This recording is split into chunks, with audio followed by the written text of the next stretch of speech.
but it's how champions evolve.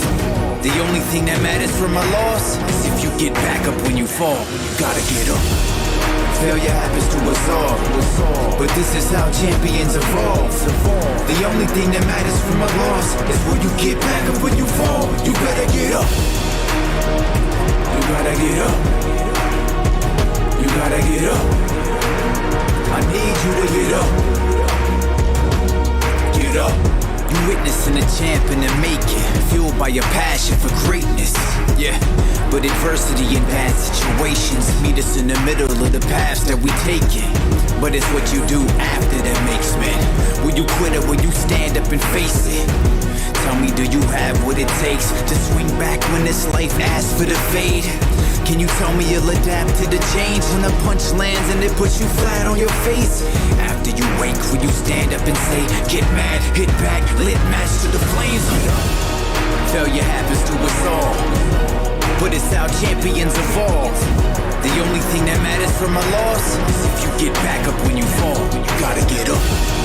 Failure happens to us all, but this is how champions evolve. The only thing that matters from a loss is will you get back up when you fall. You better get up. You gotta get up. You gotta get up. I need you to get up. Get up.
perfection, ain't no half stepping.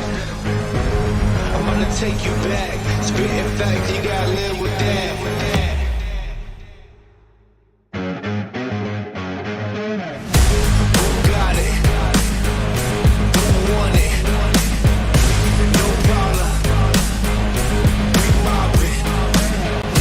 Who got it? Who want it?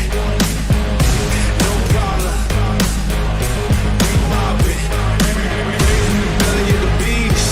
There were days where I barely had sleep, but I had to work more than competition. I can't live like the opposition.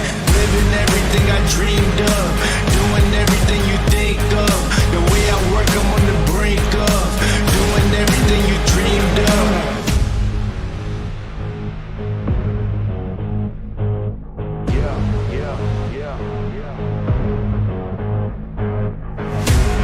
Only aim for perfection, ain't no half stepping. I'm gonna take you back, spitting facts, you gotta live with that. Who got it? Who want it? No problem. We mobbing. In the city, plenty havoc causing. Do or die, it's either all or nothing. Best believe I'm leaving out with something. Anytime I got the crowd jumping, throwing ribs, you know they fist pumping. I'm the king of dysfunction. What would you do if you had my life?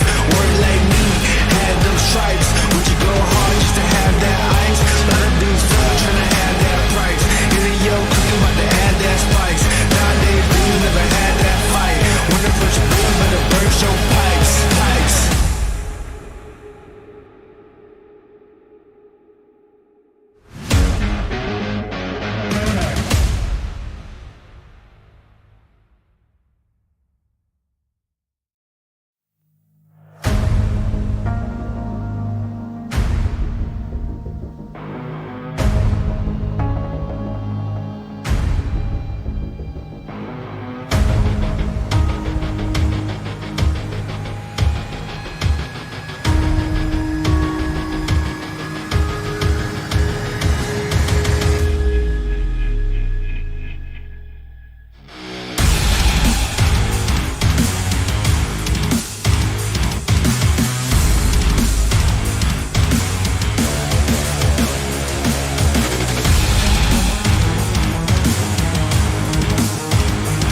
مكان، فكان في دامج وحاول تضغط على فعل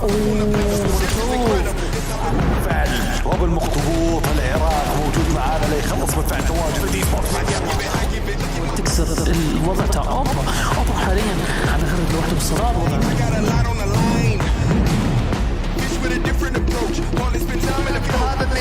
هذا الليد لم يكن في مكان مناسب. سيكتور يا سيكتور يا سيكتور يا سيكتور.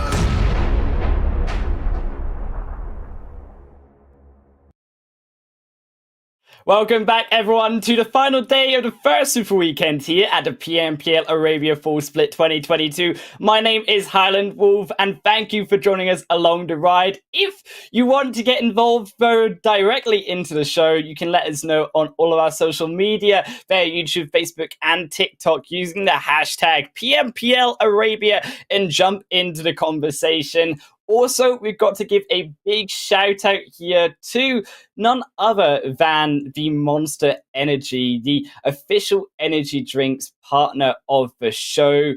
But it's not just Monster here that is joining me. It is again Imperium back on the desk alongside me. Here for the final day of the games. How are you doing from yesterday's action?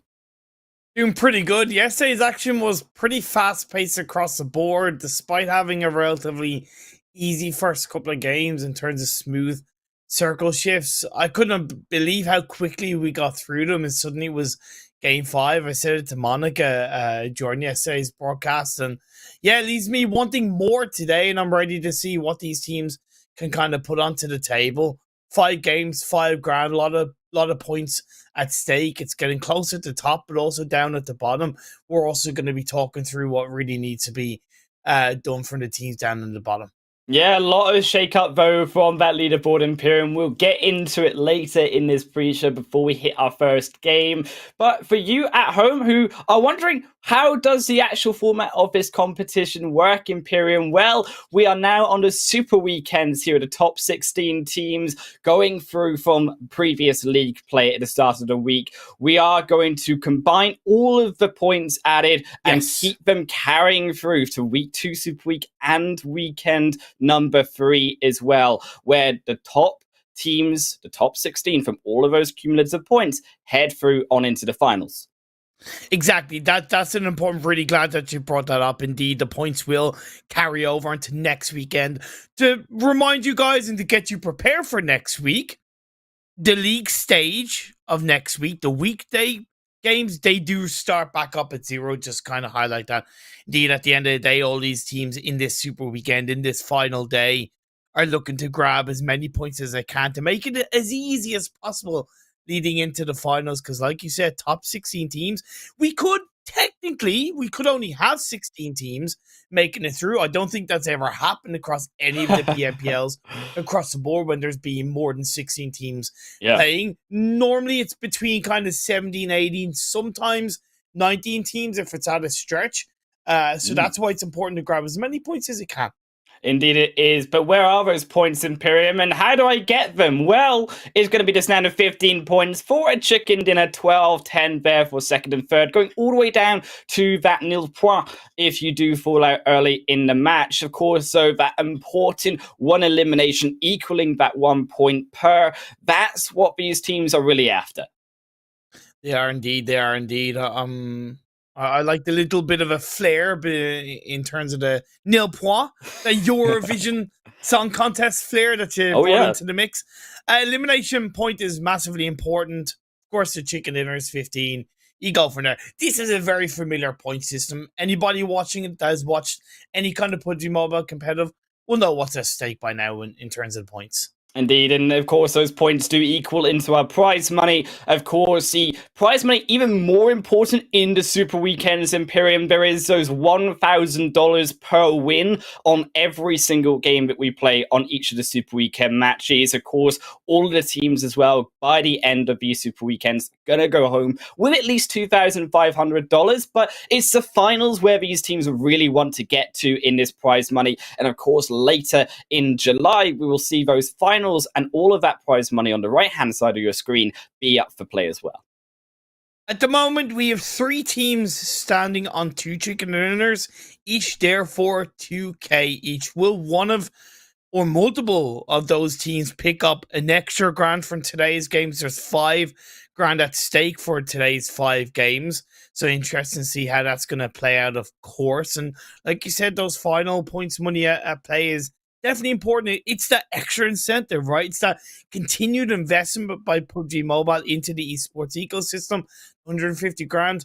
It's not too bad for a month's work. But of course, this is where these teams really want to go from that finals point, is getting into the higher competitions at Imperium, and it's making sure you make your name for yourself, standing out in those finals too. Of course, only the top 16 can, reminder, get through onto there. So eventually, out of all of our 20 teams, we are going to have to say goodbye again to 4 of those teams permanently later in the season. Exactly, and you touch upon, you know, the aim of the teams past the finals. It's something that I touch upon on broadcast, and we're of course going to want to continue to bring it up when it comes to the Super Weekend, even though we don't know for sure at the moment. We have the PMGC perspective, right? We're into the fall split. We're officially into the second half of the year. If we take what happened last year, PMGC spots, some of the PMGC spots were determined by the cumulative points of the spring split and the fall split. So that should come into the mix for the teams in the Super Weekend, whether it's NIGMA, whether it's R8, whether it's Falcons.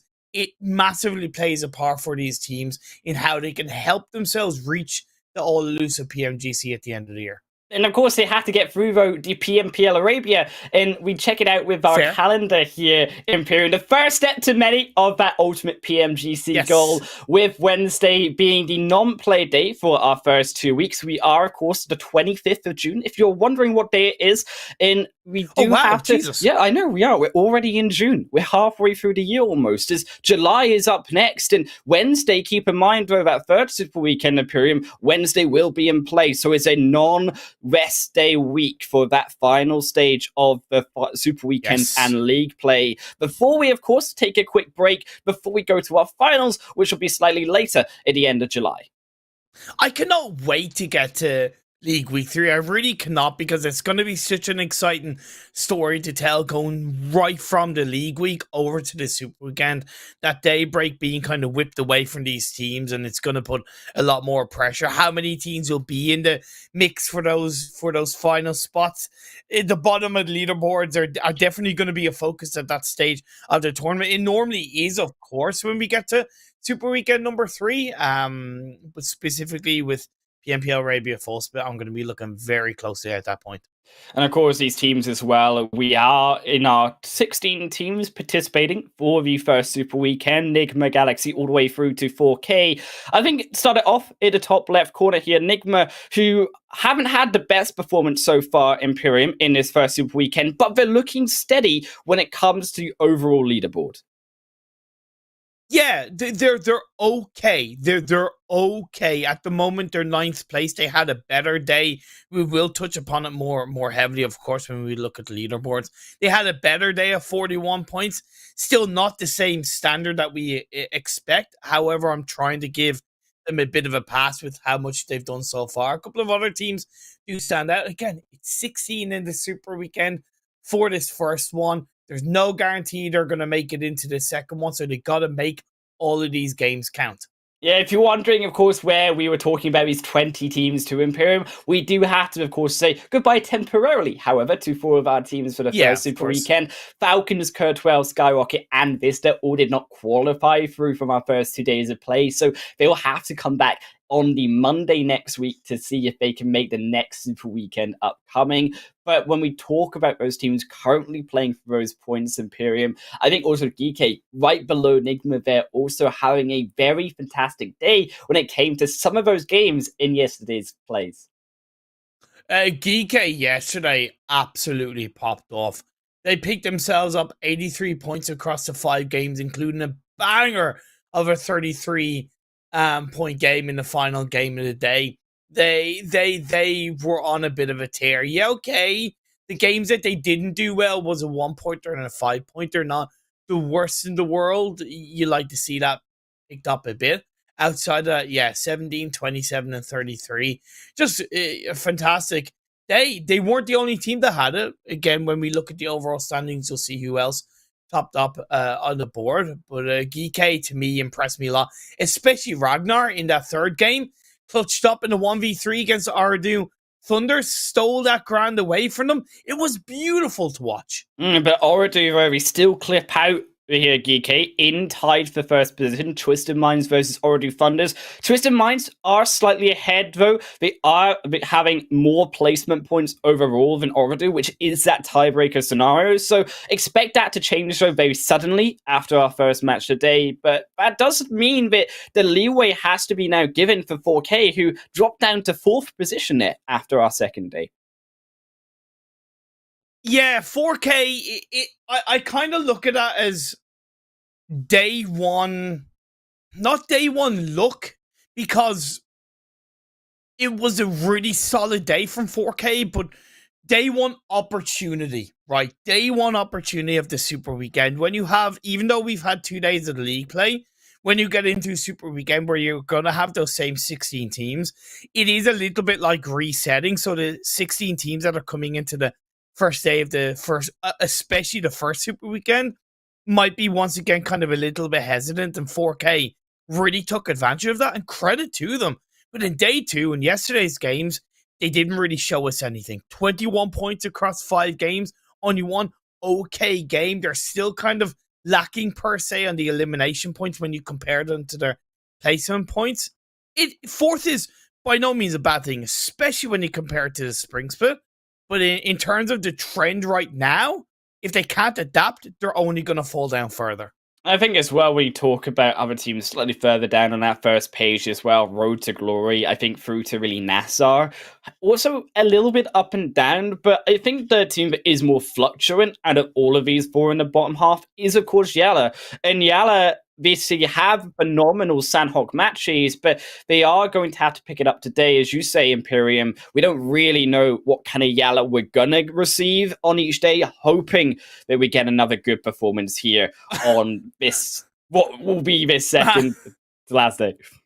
Yeah, like I was saying to you before we went on the air, I really don't know from day to day, from event to event, what kind of YALLA I'm going to get. When they play really good, whether it's both aggressive or just smoothly, they look like genuinely one of the best teams in the world.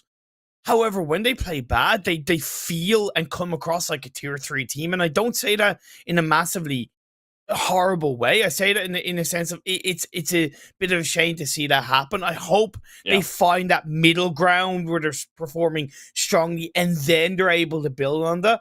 But at the moment, I am definitely uncertain coming into what kind of YALLA we're going to see day to day, and it remains to be seen as we move on over to the second page. And this is where things do start to get a little bit more scary, a little bit more anxious for the teams in the bottom half, Highland. Yeah, of course, NIGMA, I think, are some of the biggest surprises. Also, our rate down there in the second half do need to pick up a little bit more points. They are, of course, above the average points that we were talking about, which was about that 6-point mark that we saw from the last season back in spring. But it's certainly not going to be a comfortable position. You want to gain as many points here in the first Super Weekend because it's about building that safety cushion, that safety net for yourself. Definitely. The bottom 14s, Major Pride, the only one Rad and Triple, especially the only one Rad and Triple, are in that kind of scary spot of holding on to, at the moment, 5.3, 3.4, 3.4, 3.2 points per game. Again, we've had 10 played, 5 more. They need to kind of somewhat double their points per game in these final 5 games to really kind of put themselves somewhat close that points average required across 2 Super Weekend. Again, we're speculating, but it's calculated speculation, right? We're going based on other regions. We're going based on the previous split specifically as well, where that cutoff point was 6.4 points per game for the team that got 2 Super Weekends under their belt.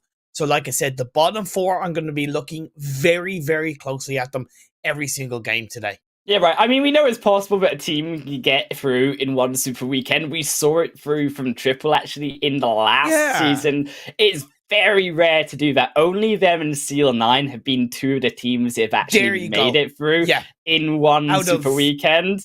Out of how many regions and how many PMPLs? Right. out of so many PMPLs, out of so many regions, it's really not feasible. You want two under your belt. So I think certainly teams like Rad and so are going to need to improve on their current result. But as we check out our 5 games today, it's going to be the same yield Erangel sandwich for our final day of Super Weekend play here in week 1. Erangel to begin us off here with Miramar, the Spikes, and Sanhok, the salad in between to our Erangels, closing it out and in the middle there. I think Erangel certainly has been a big stage name for these teams so far in the tournament.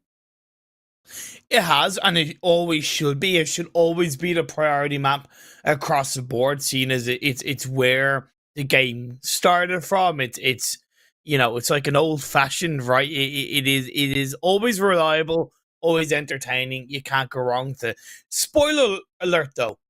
Spoiler alert, Highland Wolf and everybody watching. Next week's League Week, as far as I know, is Erangel and Sanhok.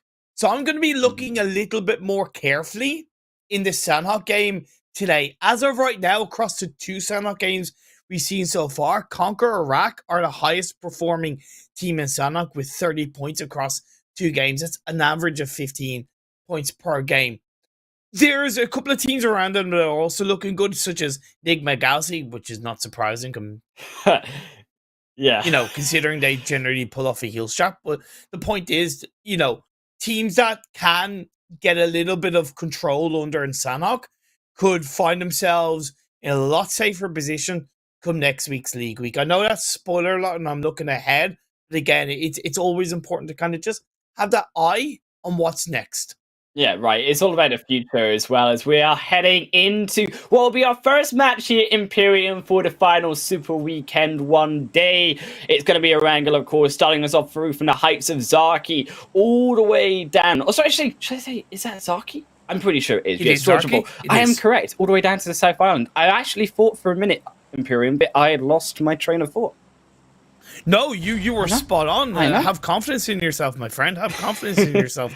You're bang on with the playing path, and it's really not a bad one. Yeah, okay, it's teetering a little bit more towards the southwest. However, because it's diagonally path, it does make it a little bit more comfortable for teams to make it over onto the eastern side. We did see a similar playing path, I believe, in the first game of yesterday, and that resulted in a couple of clashes around the Yasnaya area. They did avoid each other for the most part. It was scary enough when it came to going for vehicles. It always tends to be the case when the playing path is kind of a little bit more heavily weighted in one direction. Yeah, I think for now we are going to see a very comfortable position for all of these teams. You really are only looking at the stretches, I think, of teams who like to go towards Stalba, towards maybe more of that more eastern coastline, that are going to have to make a little bit more of a difference in terms of driving over to their initial location. It's all about where, of course, this first zone goes, Imperium, because we have seen nice playing paths before, but the zone this time goes all the way up to the northern side, and I'm liking where this zone could be going. As far as I know, correct me if I'm wrong, but we've yet to really see an eastern, either north or south, circle finish across these Erangel games so far. They've generally been on the western side, southwestern side, and of course, Military Island side of the map. So this is technically breaking the norm. It could test the lobby a little bit more extensively. Of course, if it continues up north, and with that phase 1 circle already encapsulating a good 15%, 10 to 15% of the circle, a little bit of landmass is already ripped away from these teams. So rotating maybe a little bit earlier, not so centrally, however, a little bit earlier could fare off better than if you left it too late. And I really like the options here for these teams rotating either, of course, between that more eastern side. It's going to be a longer rotation off that playing path, but they're also Georgia Pole now suddenly being a lot more of a potentially contested location here at the beginning. But all at the beginning, you got to love those car vehicles. Flying over, RTG somehow survives, gets in his own vehicle for now, and actually dodges out. Death Life cannot take it, and that's a feels bad man for Yalla.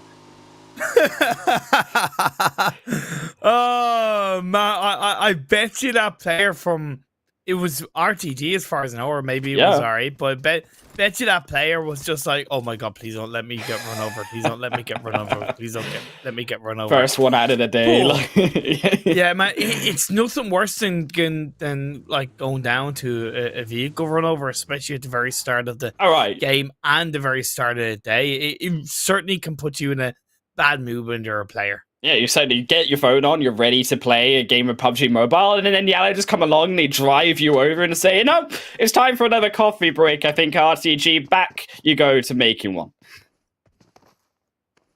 NIGMA, Galaxy, and Pachinki swear they've called their home for quite a long time. This team has been together for an extensive amount of days. I think there was a post that was put up on PUBG Mobile Esports socials about the amount of days they've been together as a roster. Now more than ever, to an extent, they've got to kind of use that unity. They've got to use that cohesiveness and that time they've had together to really pull out some decent points. Again, in an isolated right now in the overall standings, it's okay. Those potential PMGC spots could put them under pressure if they don't go on a bit more of an upward trend. I think that for NIGMA, I'm not going to worry too much about them. We've seen this in before. It does tear me a little bit on my emotions. I think with NIGMA, I would like to see them do better earlier on rather than wait till last Super Weekend, which is what we had to wait for in the spring season. But we know what they're capable of, right? We've seen that they are certainly capable of PMGC, but in their own region too, getting that first position there. And then in the MEA championship as well, getting that first place again. So it's actually very comforting to know that when NIGMA are on the form here in Imperium, they can do well, not only in the long tournaments, but the short tournaments as well, like the MEA championship. Team that is on form at the moment is Decided Twisted Minds. 59 points in day 2, 67 points in day 1. At the moment, they're the team that, at least in the top half of the standings, that have the smallest distribution in terms of points between day 1 and day 2, right? Only kind of 12 points between those 2 days. So they've been extremely consistent when you kind of do think about it. Yeah, okay, they haven't had the heaviest amount of 10 to 12 point games in those 10 games that, you know, kind of good games. However, they still performed in the games required to get the points each day to continue to be at the top spot. So Twisted Minds, they're scary, they're dangerous, they're feeling good, they're feeling fluid, and it seems like this new roster is really starting to find their groove. Exactly, and I'm glad that you mentioned that, because obviously the removal of role keys from that roster definitely, I think, hurt them in the first few days of play. That league stage, it looked a bit shaky from times, I think, from Twisted Minds. Now in the Super Weekend, I'm glad to see them already swiftly increasing their capabilities and getting that consistent performance on top. They are in that pole position, but I think the surprising thing that for Twisted Minds, at least, they have shifted a little bit away from that elimination, that aggressive side that they used to be in the fall season in 2021, the spring season in 2022, and they've actually more become a solid team throughout, and they've evened up those placement points, which is that type of improvement we want to see. We saw it from R8, I believe, the only other team that really did increase that coming through into the 2022 season as well. But it's up to these other teams too, who need to also be able to make those consistent end game performances. R8, I speak of them, Castica, so Banda gets knocked down. Great play by Major Pride. And R8 should have had so much more awareness, right? They should know that Major Pride drop on South George. If R8 don't get their stuff together and move out of North George earlier, that's going to be the result, and it's a typical result. There's no reason for R8 to be in North George this late, at least in terms of leaving one player on his own. It's not going to result in anything positive. Now, can Major Pride do more from this? Possibly. They got to consider as well that they've took shots, they made noise, and teams around them, such as POWR, that are on the top of Everest, they could get a little bit involved on a third party. I think though for Power, you're really looking towards that high ground point, right? It's looking for more the information. Power, they could move, right? Or of course down towards the end of Major Pride. It's a bit risky for now in the early stage. They are going to finish off Bandar there, and they will confirm at least one away from R8. R8 in a position where now actually Major Pride can continue to circumvent R8 further north by just being in their way on the edge of his zone is very much in where this phase 2 shifts for R8, whether it's going to help them or very much hinder them later on. The only other teams really still to also get out of that zone and back into the play area, of course, OOREDOO, 90th minute, both making their way from the south end too. CONQUEROR, always a team that I'm looking at, a team that, and I said it already, back in the spring split, impressed me heavily in Miramar. I do think they've yet to really find themselves in Erangel, and I think it's a map that stopped them from coming out on top in the spring split as well. So I hope it's something that they are aware of and that they're really kind of learning from. They're down on the south edge of the circle, which isn't really a bad place to be, because you don't know how much of that phase 2 is going to encapsulate the north of the river, south of the river, and if you kind of hold back a little bit, you're able to react a little bit more cleanly from outside the box. And that phase 2, that goes up northeast. Stalbar in the heart of it, but you still have Yasna and Rozhok all in the mix. I'm so glad when I come back and broadcast Imperium, the zones just love to go into those more difficult positions. I mean, Stalbar, it's not common, but it's definitely one of my favorite locations of Erangel. I'm glad we get to see it. It also is very dire for these teams to navigate, and I think this zone really is going to depend on phase 3, because a lot of these teams, they're going to be more positioned either around that more Stalbar point, which is going to be tricky to navigate, but the opposite end of that is also tricky in terms of that edge of the barrel holes, and also the Yasnaya Polyana Fields is going to be either end. These teams making a statement and saying we will go one direction for now, and hoping in a way that that zone will shift later on towards them. Otherwise, it's going to be a much more trickier game. Twisted Minds getting a couple of early shots on towards the members of NIGMA Galaxy. Like, I kind of don't know how NIGMA Galaxy allowed themselves to be here, be so close to Twisted Minds, be under this kind of pressure. Twisted Minds go to farm. They would have been looting their drop spot so much later than NIGMA Galaxy, right? And again, I'm trying not to be harsh, but I do also have to call it how I see it. And how I see that is NIGMA Galaxy rotating too slow in the wrong pace, wrong timing, and getting caught out. It's yeah, I mean, it's just silly.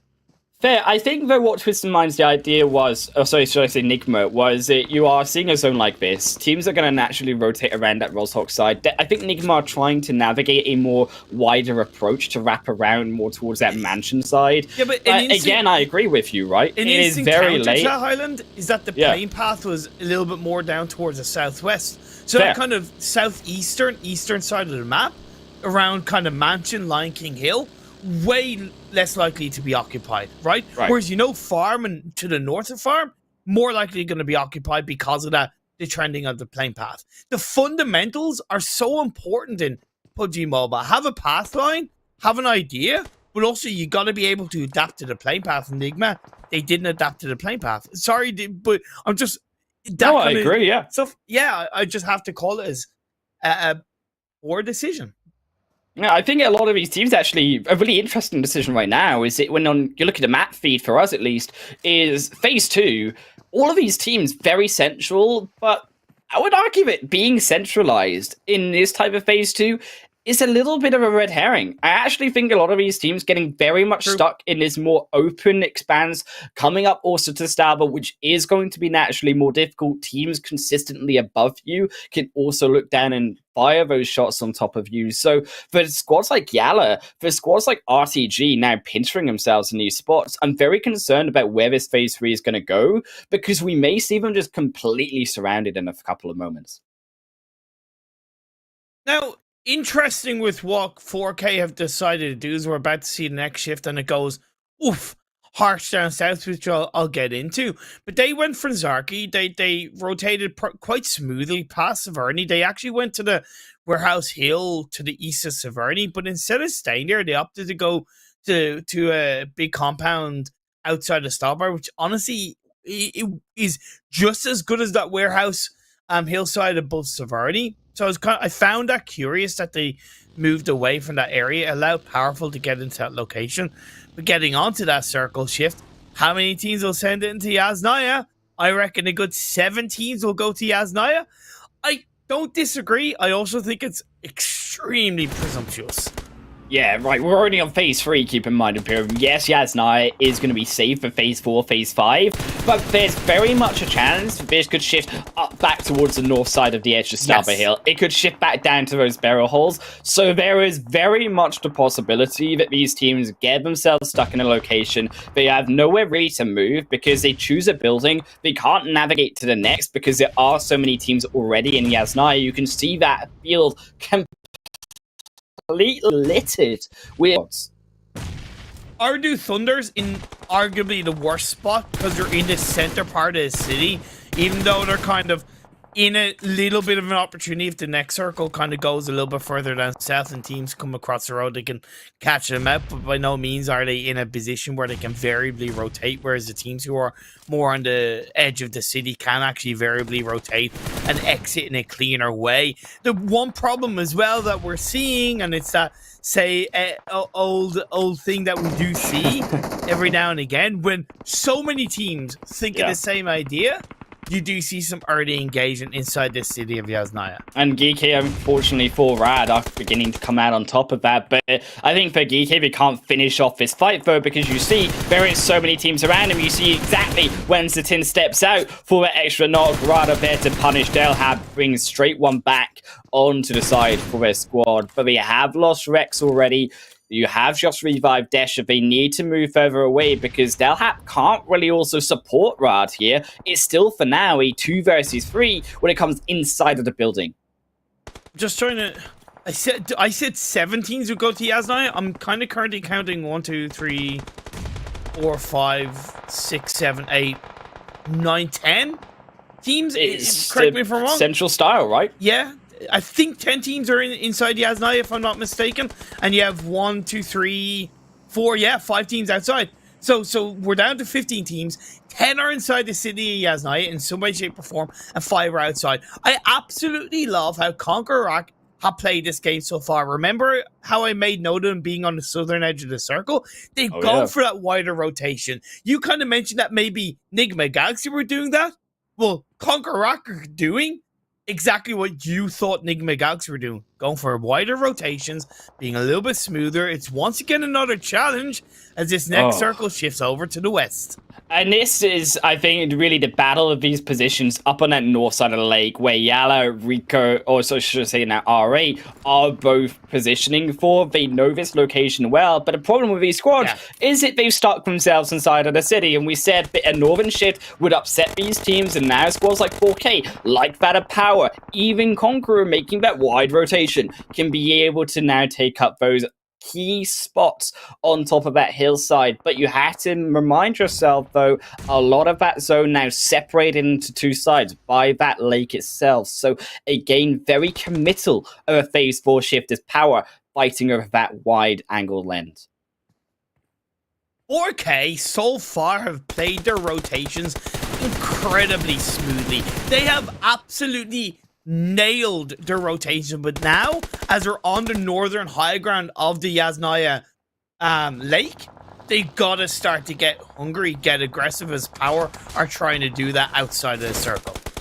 CONQUEROR continuing though to fire down. POWR, they've lost the vehicle for now. Bankit is flying down that hill. That's one way to get yourself down onto the ground, but POWR will make it work. But RTG are down below them, and for now, losing out in that position to help Alahahi certainly will hinder them.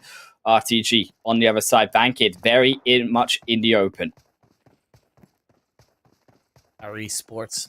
It's difficult on this edge of hillside of Yasnaya because you have a small amount of cover, you have a little bit of cover, and moving on to Yasnaya to the city, this is where we knew it was going to get hairy, scary, especially for the teams inside the center. OOREDOO Thunder, as I said, they're in a risky spot, but credit where it's due, they moved variably, they moved quickly to this next circle shift, and they're still pretty okay inside the city. I'm actually really loving the position right now of Pride, and I just totally admire that they came down from that Severny side Imperium. They have slowly gotten to the edge of this zone. They have the bridge for now, but more importantly, they have such a fantastic spot using that gas station, but a hill coming along the road to the south side, looking over all of those teams in the fields. If that zone shifts over towards them, they're going to have a heyday in terms of eliminations. Interesting from CONQUEROR. They've actually sent it into the northeastern edge of the circle, which in turn is actually the northeastern edge of Yasnaya. I don't know how well that's going to work out for them. You can see in the elimination feed already one of the YALLA players has got a knock onto Caligat. Don't know if that's going to be quickly flushed. It's going to be flushed from POWR's VAMKit, can go absolutely nowhere. Halaji is inside the blue, and POWR not looking so hot. POWR, you said it. We've said it both ourselves. RTG one side, CONQUEROR the other. And they have sort of unfortunately succumbed to the blue. 4K as well, making their way down to that more lake side. But inside the city, it is all but trying these teams to navigate back out again. Rad, Triple, both succumbing 1-for-1 for now. But Triple, they want to push further on into Rad. Wizard strikes down the extra. And Rad with the first or second team now, should I say, to fall here alongside POWR as we are falling down into that next phase shift. It's gone back up towards the lake once more, Imperium. 4K, the only one of the only teams with a great position for now. The rest, they gotta now zooming it out back up that hillside. Can they defend it? How dirty are they willing to get their hands? How many risks are they willing to take to defend their compound? And how lucky will they get with all of the other teams blustering, punishing, battering each other that are coming outside of the Yasnaya? And this is why I always say, don't commit to a city too early. It was phase 3. These teams wanted it. They played a regional style about that central belt of play. They all get punished for it. Imperium, now CONQUEROR. They're gonna fall. POWR are crushing in. Only as a duo though, so it will help CONQUEROR's eyes when it comes to mainly focusing on YALLA. But you cannot forget about these two players on the backside. They're sending the utility in. CONQUEROR trying to make the revive for now. Almost, if that one had gone through the window, Groza would have fell. That one did, though. That one takes down Groza. In CONQUEROR, they are falling apart right now as again, Shrod goes back down. Kanti comes out the other side, and it's a duo. POWR still crushing in the back, but down to the solo. Kanti is here. Down to the one is Shrod will be confirmed, but by here, Kante stepping back down onto a tree, coming to the fire of other teams as only now the blue zone comes in, has to stop for the heal. YALLA are now waiting. They're waiting and biding their time to get involved, but it's Wizard from Triple Esports to get involved at the right time, at the right place. It says Vamos, Wingardium Leviosa to the end of POWR. Is that what they do? They just fly up into the area, Imperium? That's where they go when they get felled into the next game? Well, OOREDOO Thunders are on a one-way ticket trip. As GEEKAY send one of them there, Osama's going to be knocked for now, and Guy looks to try and confirm it, but here OOREDOO, they're stepping on the front door of GEEKAY's home, and GEEKAY say, you are not welcome. Guy, but cannot find them in amongst the smoke. So much smoke, so much utility. CONQUEROR go down. I question that rotation into northeastern edge of the city, and honestly, that's just a result because of it. I thought that might happen, but OOREDOO Thunders and GEEKAY, they're continuing to fight. They're continuing to engage. Guys is taking a bit of damage, but so far, he still holds onto a building. GEEKAY are on the edge of the zone, but where's that next shift gonna go? We gotta see it. It's going back away from the lake, back down onto the edge of the mountain itself. GEEKAY gonna lose out another though, is again, OOREDOO will not let up their assault. The zone is behind them though. They need to make the move right now, and they are gonna do so. Ragnar's the only one, but I don't think he can pull out a miracle play against OOREDOO this time. OOREDOO are on the front, they're inside, and Ragnar, Satan, they've been caught on the edge. A 1-for-1 trade is not enough. Smoker barely survives, and GEEKAY down only to the solo. Geif is still there, but so low. Ragnar makes it work again. Smoker is on minimal HP. Looking for the nade. Won't find it. Ragnar back up though. Smoker has a little bit of a disadvantage. Ragnar still not moving from the position. Will hold. Looks for the drop shot. Can find it. Ragnar does it again. In already funders have been their kryptonite here. There's GEEKAY. They take them. Silence and triple. Now YALLA up against each other. Phase 6, Blue Zone starting to close in, and the dust is settling, and we've been whittled down to only 26 players and 10 teams. 90th minute, one of those remaining teams, but they are suffering at the hands of NIGMA. Galaxy Tam goes down, and the caster curse comes through, and down go 90th minute. It was a brilliant nade by NIGMA all the way down onto the smoke. Nowhere to run here. Twisted Minds as well, playing down the Fisher game. They will look to try survive for now. The shots are coming through. His Vigors will need to come up for auction at some point. Believe it or not, he is not growing kills. He still has to breathe through the map. ESPORT still continuing to get involved. I can't believe they've been able to survive for so long. Up to 5 eliminations with just 2 players left, hanging onto the side of the wall. But those walls can only take you so far. They're going to push into the buildings, Highland. In triple, they take down Life as well, right as his blue zone encapsulates him on the edge. Sanji, he's not even there for the fight. Looks maybe a surprise now as he steps outside, but are triple ready for it. They're in the shed. They've got a bit of space to buy for themselves. Clever is going in for one. We'll go around the backside. Now another through the front door, I imagine.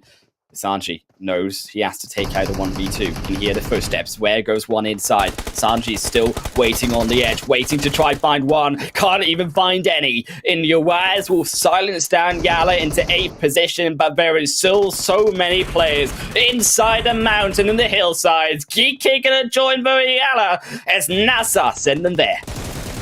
NASR, one of the teams that waited on the outskirts of the city and were rewarded a little bit, but now NIGMA, another team that avoided all the buildings of Yasnaya, have been able to, as a 2-person team, do something with this. But now the only one being inside this compound for quite a while need to get down and dirty. They do, and NIGMA go down. And it was that beautiful molly that sent them packing. Twisted Minds finally will step up as the clearing begins to surface for them. But the only one, they've got all 4 players. Major Pride, they've got all 4 players. Beautiful. And they're both making it work. Dami caught midair.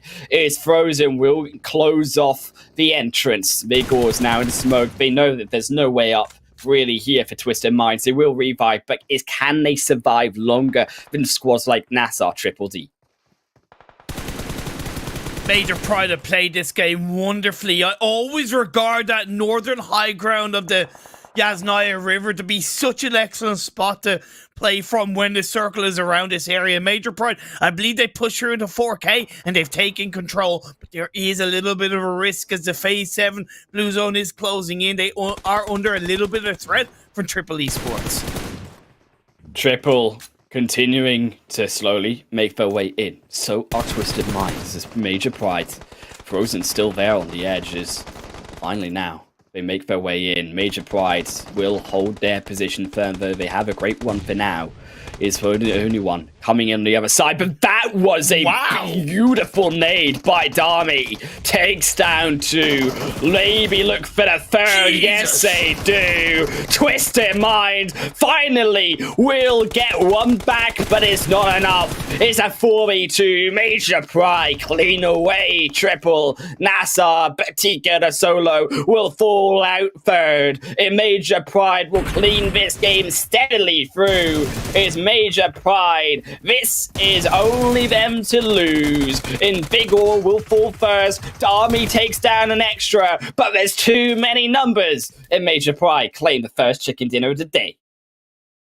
About time in an isolated way, Major Pride showed up in that chicken dinner graphic, in that winning team graphic. Too many games across the Super Weekend. They have done just meh stuff, right?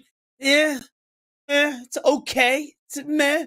But this game was so much better. They knew exactly how they wanted to play it. They knew exactly where they wanted to control, what they want to do. Even right early on, right? Getting the jump on R8, picking up an elimination point onto R8, that level of manipulation and suppression coming into the western edge of the circle, perfect for Major Pride. And like I said, I was kind of keeping a rough track on where they were. I lost someone we had the cluster of teams fighting in Yasnaya, but at the end of the day, they set themselves up for a beautiful win.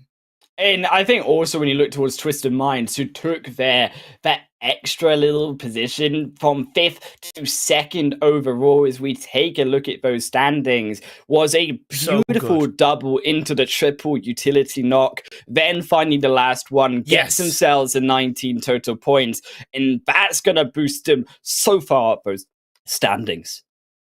The only one...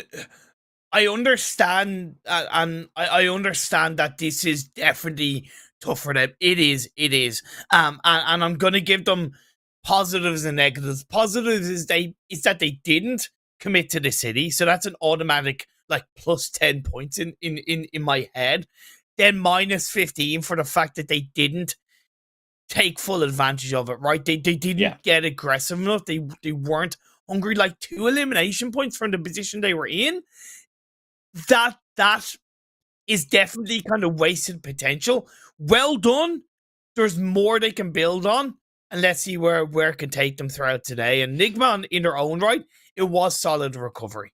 Yeah, solid recovery. As we take a look at that second page as well, Imperium 4K going to lead a charge to the second page. There's only 4 points for them. All of these squads below that average 6-point mark, but really looking for these teams to be able to muster. And unfortunately, again, a 0-pointer for R8, who I just felt never really got off the board with their right rotations. They tried to come through from the south or north side of Stauber, but then they went straight back in, I think, on towards that city, which just felt a bit mismatched and trying to play outside the zone, but then also want to play inside it too. And that was the same with CONQUEROR, right? It was kind of weird because the first 3 circles, they did such a solid job, similar to Major Pride, similar to kind of 4K, right? Similar to a couple of other teams, but then it was like, I understand that the shift that went over to the west was difficult for them, but you don't send it into the edge of the city at that point, right? Because you know that whether it's 1, 2, 3, 4, 5 teams that are there, they're already going to be solidified in there. They're already going to be somewhat comfortable inside that city. And they would have heard so many shots raining through the previous couple of minutes that it was a silly, unnecessary move to go into the city at that point. Right, and as we check out those best opera moments, Ragnar again being that kryptonite of OOREDOO Thunders. I mean, what a player. I think Ragnar, one of the standout players so far in the PMPL Arabia. Definitely. And OOREDOO just really falling, and that's going to majorly hurt their overall standings. Of course, Twisted Minds having a fantastic game for that first match, pulling it out of the bag when they needed to. At least they survived up until NASR felt them down. I hope that on the highlights we see the double knock from Twisted Minds. Yeah, Dammy over the head. Now, look, let's be fair. A little bit of luck involved, but the big mistake the only one made is that they grouped up, didn't cover their backs.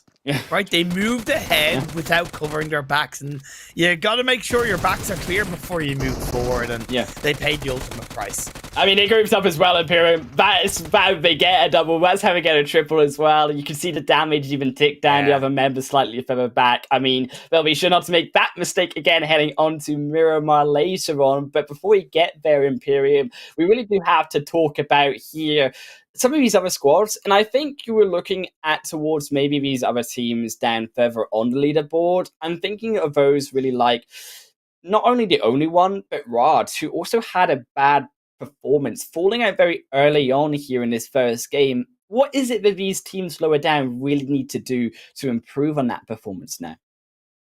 That's a tough question. It's a good question. It's a tough question because it definitely varies from team to team, right? Some teams aren't really showing me anything at all that even gives me something to go on, right? You know, I could argue major pride right up until this previous game. They hadn't even like shown anything, Yeah. i.e., be massively aggressive and fading with that aggression, or surviving late game but not getting enough elimination points. At least from my point of view as a caster and like as an analyst, or as my analytical mind, that gives me something to go on. Some teams down in the bottom just not really doing that, whereas others, it's that lack of confidence. It's that lack of arguably preparation, right? And at this moment in the PMPL, a little bit over their heads, a little bit out of their league at the moment. And I'm not saying that they don't have the potential to adapt and get to that point by the end of the PMPL. I certainly believe so, because they're here for a reason, and I will always do my best to respect that. The moment, I can only call it as I see it, and as I see it, there's those elements in play that are the reason why they're really not stepping up to the plate. Look, if you want to step up to the plate in-game, though, Imperium, you guys at home can earn your own rewards here with the Grizzly Bear card collection. Join the card collection draw and win outfits. There's a chance to get all the pieces of an item in one go. Honestly, I'm still going to stick with the bear and the suit and the hat as well. I think I looked a little bit like Indiana Jones if you wore a bear suit. But, I mean, what if you going for? Are you changing your mind now a bit? If you've gone also for the bear suit, am I convincing you? Well, obviously you weren't here yesterday, but because there's only so much we can talk about the amazing Grizzly suit, I've decided that on every Grizzly suit segment, I'm going to provide a random bear fact for everybody. Oh, okay. Because, you know, the more you know, we're here to learn not only about PUBG Mobile, but of course life. And if you can learn a little bit about bears, why not? So the random bear fact right now is that some species of Asiatic bear build nests in the trees. They can use their hiding.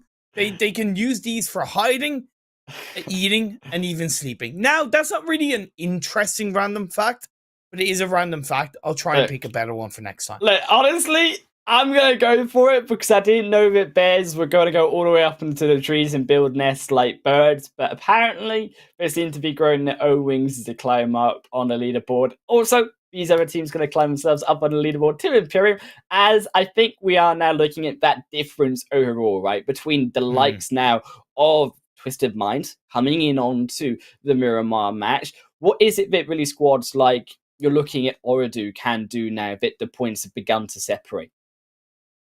Just play your own game, right? At this point, teams like OOREDOO, and I would argue like the top 5, at the moment, top 5, are really playing at a overly decent level that they can focus on, of course, grabbing as many chicken dinners as they can, but preparing for the finals.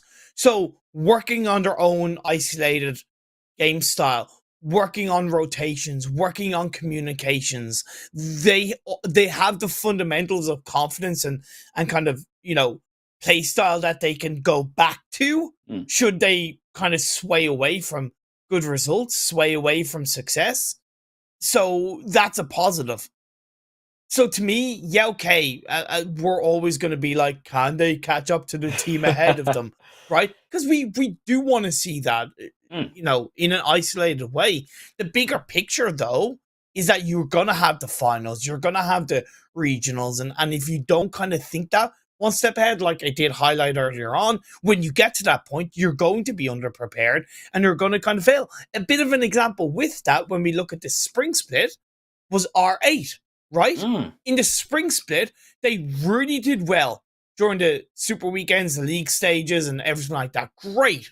They kind of dominated and it looked so good. Come the finals, where were they? And I would genuinely argue a part of that was they spent too much time during the league stage and the super weekends trying to win all the games and not really preparing as much for the finals. And they fell down a bit at that point. I think also when you look to teams that do hold back a bit, of course, those in the middle leaderboard, we talk about NIGMA obviously being one of those major ones. I think also in a way that Falcons did also a bit fall off towards the end of those Super Weekends, clawed it back when it came at least to the finals itself. You are looking, I think, giving a steady momentum for these teams coming across the competition, because the crucial thing is that we have to remember it's not a sprint like it was the MEA Championships. These teams, they've got many more days, many more games to go. And if you exhaust yourself now and you give everything like potentially 4K do early on, what are they going to be able to manage? But as we do jump in onto Miramar here, it's going to be our only Desert Dunes experience of the day, but I'm still going to be ready for that hidden action.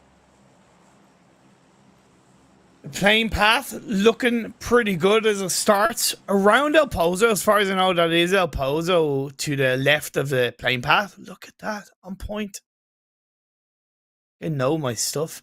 And that means that it is in around the middle of the map. It's like it's shy north, going straight from west to east. You know, it's a good playing path. I give that one a pass, Highland. A pass. I feel like it's a pretty more solid than pass. I mean, it's not pass though, if you want to go down to Valdemar or towards Porto Prezio. I mean, that's like subpar. I would say you're kind of wanting more of a sub. That's what I said. Just a pass. Yeah. I mean, what is like a good 8, 9 out of 10 playing path for you that we're looking for?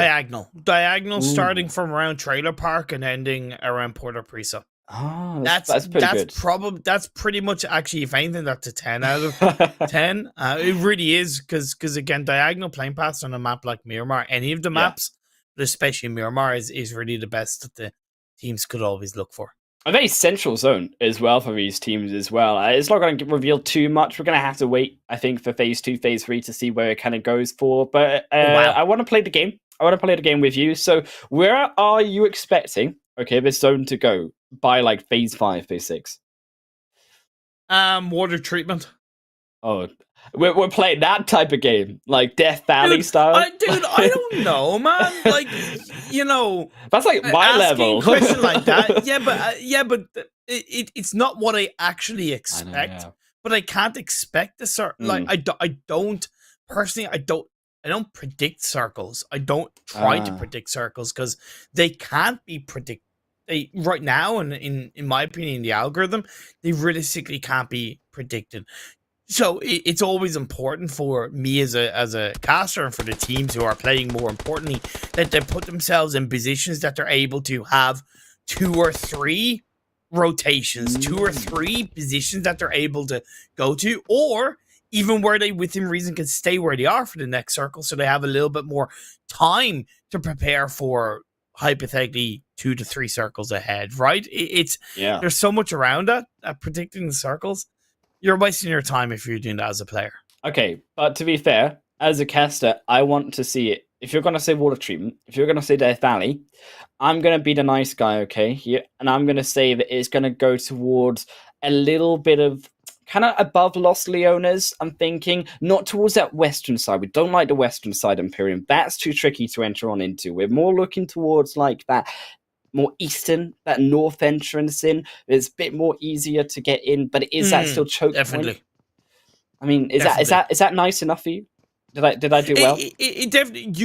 You bring a really good point. You bring a genuinely really good point, Highland Wolf, about that western side of the map, because you have that Picado Hill and kind of power grid area.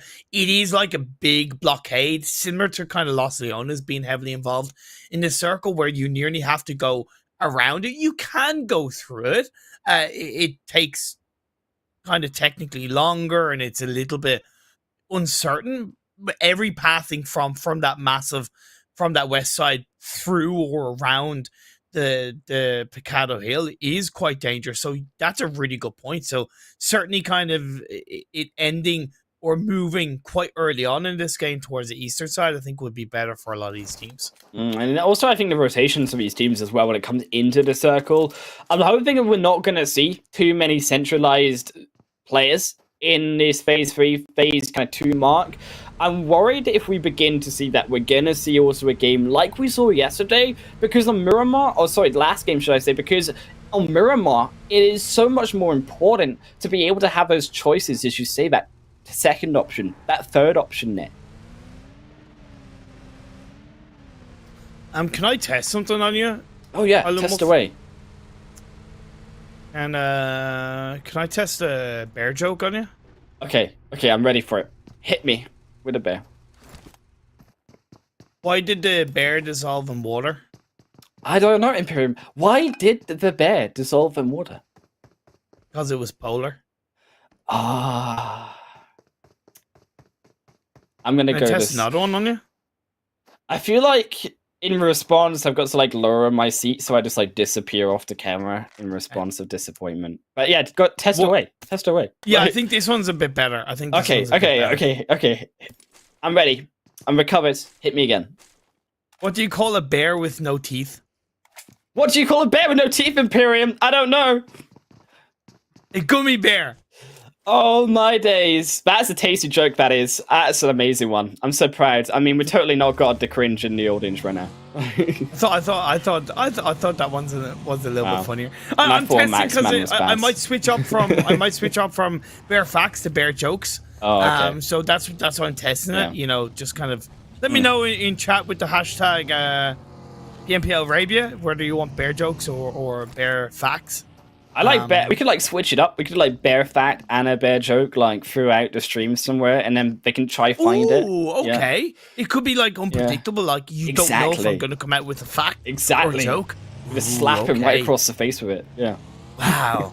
Wow. Not literally, I hope. No, not literally. I mean, they might feel like it because it might be that poor, but I mean, we're hoping that we'll get one good one. Anyway. Back to the game, right? Back to what we're really meant to be doing here, which is talking about these teams. Of course, because it's such a centralized phase one, and it was so complementary to arguably quite a centralized playing path. It is a relatively quiet start to the game. I do love CONQUEROR Rack's position right now in around Graveyard. It's that really massive hillside that overlooks a lot of kind of San Martin, Hacienda, and around kind of Power Grid, Picado Hillside, should I say. And they have a 3-1 split, which is arguably even more valuable. They even also, from that Graveyard compound hillside, have Minas and the eastern side of the map covered. So to me, kind of CONQUEROR Rack are in arguably the best position of this phase one. And RTG, I actually really admire these positions. I mean, I totally think that this peninsula and this more northern kind of side of Power Grid, overlooking that main A road coming into that more eastern side, is so underrated now. I mean, I don't know if it's just a change in a way that these players play, but for me, I've always been a fan of the peninsula. I always see it as, yes, it's kind of tricky to navigate for other teams if you are in a fight there, but for the information side, phase 1, phase 2, very excellent work there by RTG to actually move away from the Power Grid where it began and start doing that scouting for where those other teams are rotating in.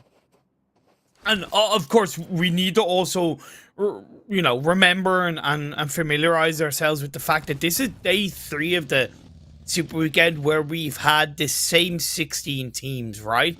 So you should also, as a team, be understanding other teams, not only drop spots, but kind of pathings and timings of disengagement, especially as an IGL and co-IGL. It should be kind of very much in the back of your mind or even near the front of your mind. So for a team like RTG, similar to what Major Pride did against R8 in the previous game, right? Being able to get ahead of or in around R8's position to make it more uncomfortable for them could be very important later on for RTG. And at what point do we sort of see in the competition, Imperium, as we hit phase 2, these teams trying to become a bit more flexible, maybe a bit more versatile in these same rotations, the same zones? Well, look, being predictable in your rotations and your pathing isn't a bad thing if you're super confident and you're a good enough team to basically deal with any kind of roadblocks, right? However, having that variability, having that adaptability is nothing but positive across the board, as phase 2 does. Papa centralizes quite nicely. This is a clean start to the Miramar game. No Highland Wolf curse at the No. moment. We are still Not relatively yet. early on in. There's still time. It's like building up, you know. Eventually we'll hit it. Like Sanhok's later, okay, Imperium. We still got many more chances for the Highland Wolf curse to hit.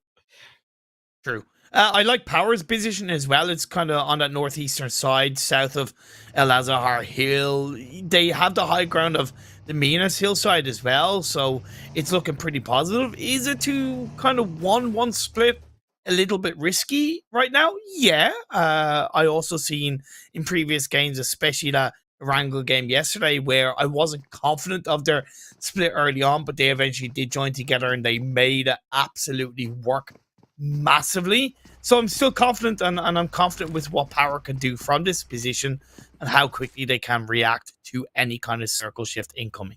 I think it's just more of an interesting position where a lot of those roads do connect there, more in that edge of having another patron heading more towards those Western Hill, or Eastern Hill, should I say. And the POWR is actually just, I think, in more stable position right now, where they are split. They are looking again for that information, like RTG I said did earlier, and you can see that not only in their plays, but also by plays on even these teams elsewhere. So as these teams begin to come in, you see again the scouts, GEEKAY doing that themselves on the south side. Again, you've also got the edge of other squads, even on the eastern end as well, like YALLA, also beginning to push up. And it's just about these players who like to play this more central belt style, trying to scatter out, trying to see if they can get how far centralized they can go. Because I feel like these teams, Imperium, they are trying to be more central because they're worried about where this phase 3, phase 4 will hard shift. That's true. However, in this phase 2, Highland Wolf, the center of the circle is extremely flat, and it's kind of hanging on to the edge of the Picado Hill, and it's very risky to go to the center right now. That's why we see no team directly in the center of the circle. It's something that I kind of happened to observe even before you started talking about it. While you were talking as well, nice little movement by Rad to shoot out the tires from one of the vehicles on 90th minute. If it helps slow down 90th minute on the next circle shift, it will allow Rad to maybe, again, control them. And it's those little bit of suppressing shots that will kind of say to 90th minute, okay, there's a team behind us. We need to be careful how we move. And Rad and that's can kind of go, okay, they know we're here, but they also don't want to move because they know we're here. We can get ahead of them. We can kind of set up a chance, an opportunity to engage and essentially just counter them in all the right ways. That's a hopeful execution. Whether it comes to fruition is another thing. Of course, the north side of this zone also going to be much more free for teams to rotate to. Naturally, with a playing path that is so very even, a lot of these teams do tend to begin their game on the south side. So that's why you see the south side more actually taken up. And it's going to be a very tricky zone shift here up towards POWR, because all of this south side is very terrain different. It's almost like you've got the high ground to the low ground to the high ground back through again.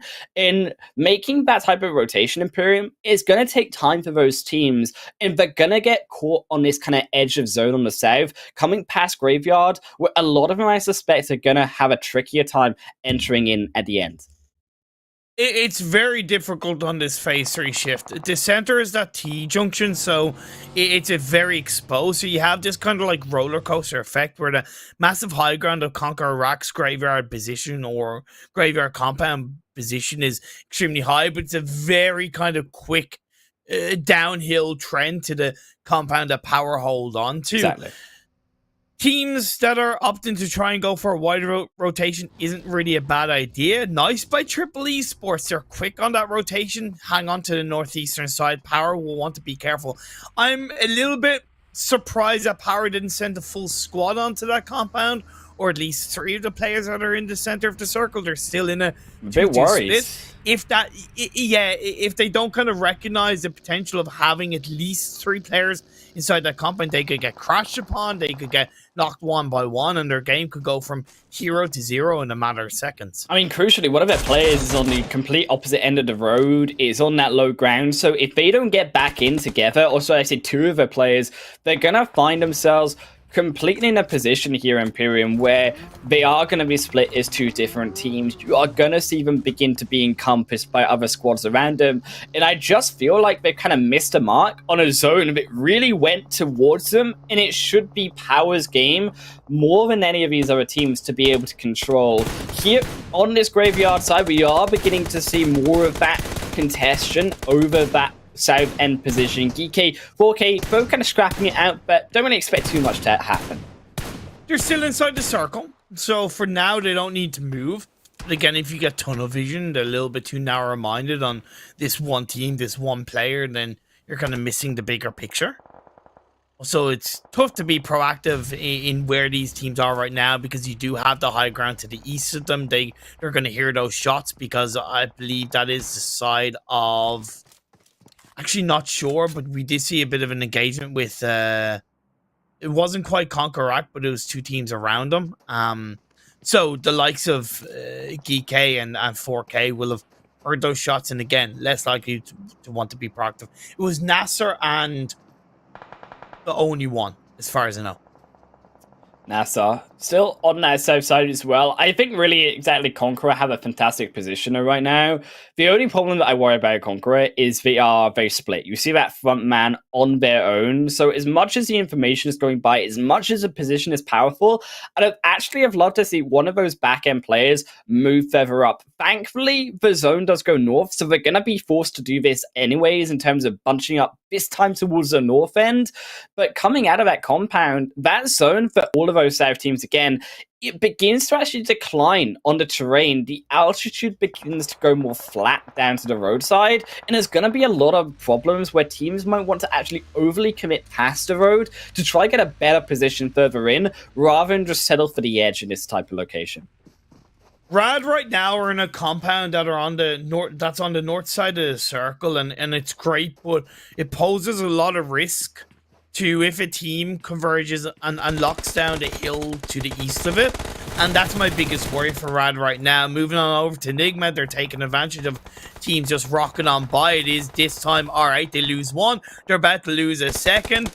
What are alright doing? Come on, you should know better. You can't go for these kind of just instant full send it, no idea what we're gonna do rotation, because that's how it looks from R8. Do you just feel like R8 have kind of lost their groove at all, Imperium, when it comes to this Super Weekend? Because for me, they got the same players, right? But they just don't look like the same team. As Bandar will get knocked, and Ida just feels like they're gonna be next shortly after. I'm definitely going to have to reach out to them on Instagram and kind of get a bit of an idea on what has been going wrong, because I really would like some kind of context or some kind of information. Right now, I'm not going to get it, so I just have to go based on what we see in POWR right now, or putting them under a continued amount of pressure. I like this from POWR as well, kind of realizing that they can flex and spread it a little bit more heavily on that western edge and control teams, and getting that squad up onto R8 would be incredibly valuable to their late game, especially because currently their compound is on the edge of the circle. In the circle itself, again, they're centralizing for a reminder around that kind of T-junction on towards half the end of the pattern. That roadside, so powerful, it really is a blockade for a lot of these teams. I think the POWR, they did do a good job actually of re-centralizing themselves back more towards that western end, so they're going to control that compound. They're going to stop, as we saw teams like Rico moving forward, is also squads like Road to Glory, again, finding that issue of they have just rotated too late here in Imperium, now inside of this Phase 4, Phase 5 mark. They don't have a place to settle, and that zone is still coming behind them. NIGMA Galaxy, you know what? It's a solid game so far. Twisted Minds go down. CONQUEROR still on the southern edge of the circle. A lot of teams prioritizing trying to control this eastern side outside of Minas Generalis. You have Major Pride, you have Triple Esports, you have OOREDOO Thunder, and you have the side of YALLA, while POWR look to try and finish off R8, and indeed they do. POWR still looking to control this location. RTG now felled. GEEKAY may just be next as A2 rotate down. Ragnar gets behind over that silo, and that's going to block out the vision as Alhahe steps further down, but it's still rocking away. And Alhahe has to wait a bit more longer. Is now back into the zone they go, using both that blockade of the rocks, those hills, those sort of ridges here between as GEEKAY do find themselves a position right on the edge, but they will lose Ragnar. At least Ragnar will be lost for themselves as Geif now stuck. No vehicle, crucially. Okay. Luckily with the circle centering up onto the compound Rad hold on to, that risk is still there, but less of a worry because they don't need to move out of. I love to see Rad flex one player closer to the edge of the hill to get some pre-information. They don't need to try and take risks to control it because you have the potential shots from the teams over onto the western edge of the circle right across the road. 90th minute NIGMA Galaxy, but again, kind of trying to prepare for the late game. The late game can be quite valuable as Power now need to move out of their compound and into the circle. Indeed, Power. That next shift gonna hurt, I think, also NIGMA. You can see them pushing up here. That looked like a beautiful nade though onto the face of Modi. And that's gonna be one dropped for now. And NIGMA's assault kind of weakened right now as they have to now send even more Freak from the back end further forward. As they do return one though, as Jabal will need to be revived. But 90th have the hold down for now of the location. As they step out, try to chuck another nade. Ralph, I think, was caught there. And yes, indeed, he will be. There comes a second in his nade city against NIGMA, baby, because Lord is now the only one up. GEEKAY will fall down on the edge of the zone, but NIGMA may be the next to come, as that was a beautiful bounce. Will find it. Lord in Choto with the angles today. 90th minute, really angling those nades in all the right ways, and the final player in the Galaxy as the players of 90th minute step out of the building has been spotted out. It's forced to prone down Highland. So far he's still alive, but in a 1v4 it's going to be easier said than done. He finds one on the Emad. What are you doing there, my friend? Emad, I think, trying to come around the smoke, right? Tried to catch off Freak, but just completely visible in none of the 90th minute members to come and pin it down. But it's Rad who on the backside still taking those shots, will be able to find it in for the long range. NIGMA, say goodnight. Good night, sweet prince. In the words of man, the myth, the legend, bless, Power. Do power their way into the edge of the circle, grabbing hold of CONQUEROR in all the right ways. And Reva, as far as you know, Highland, he's on his own. The nades today, it's all been about the utility. Imperium Gallagher will also fall, and Power have some angles of their own. Is down to the one they go. I don't think they spotted it. There they go. Is CONQUEROR will finally be flushed away. Power pushing their way from that south side very, very eloquently. But NASR still next to come. Is Power bank? It almost takes one himself.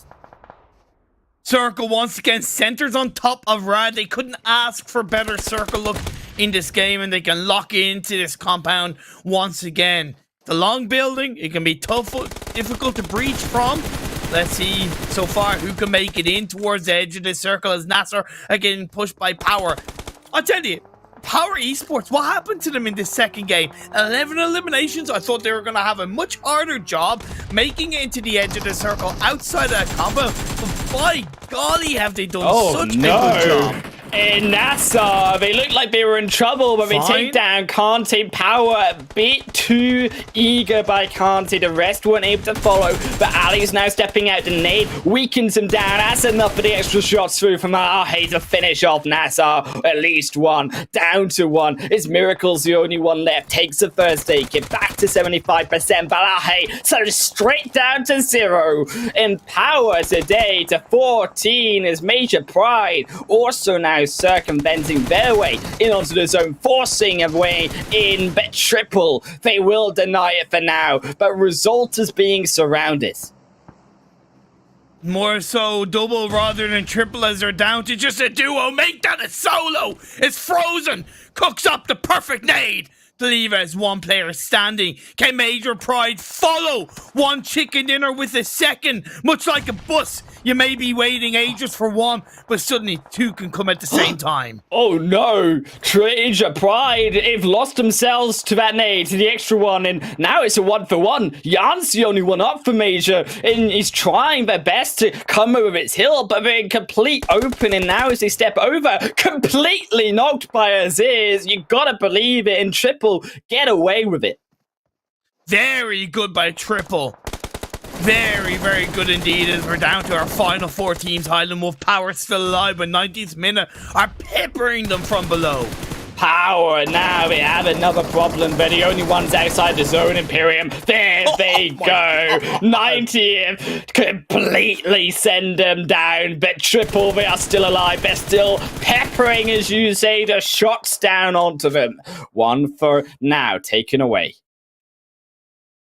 Let's be fair.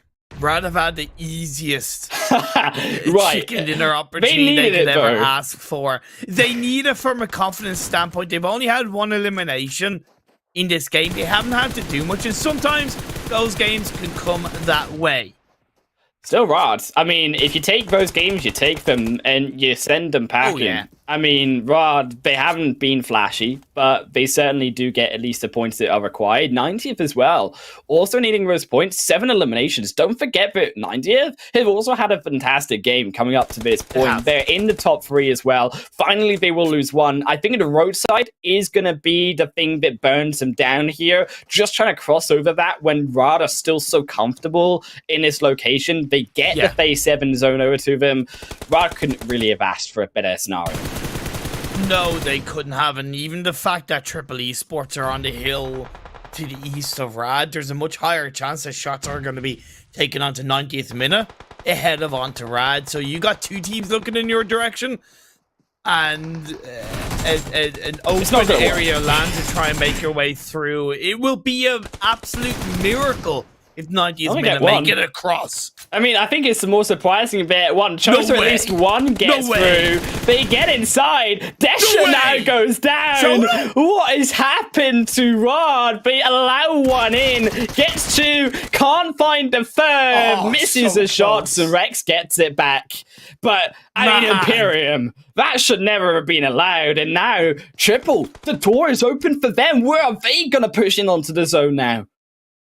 Disgusting from Choda. Have they ripped the chicken dinner away from Rad?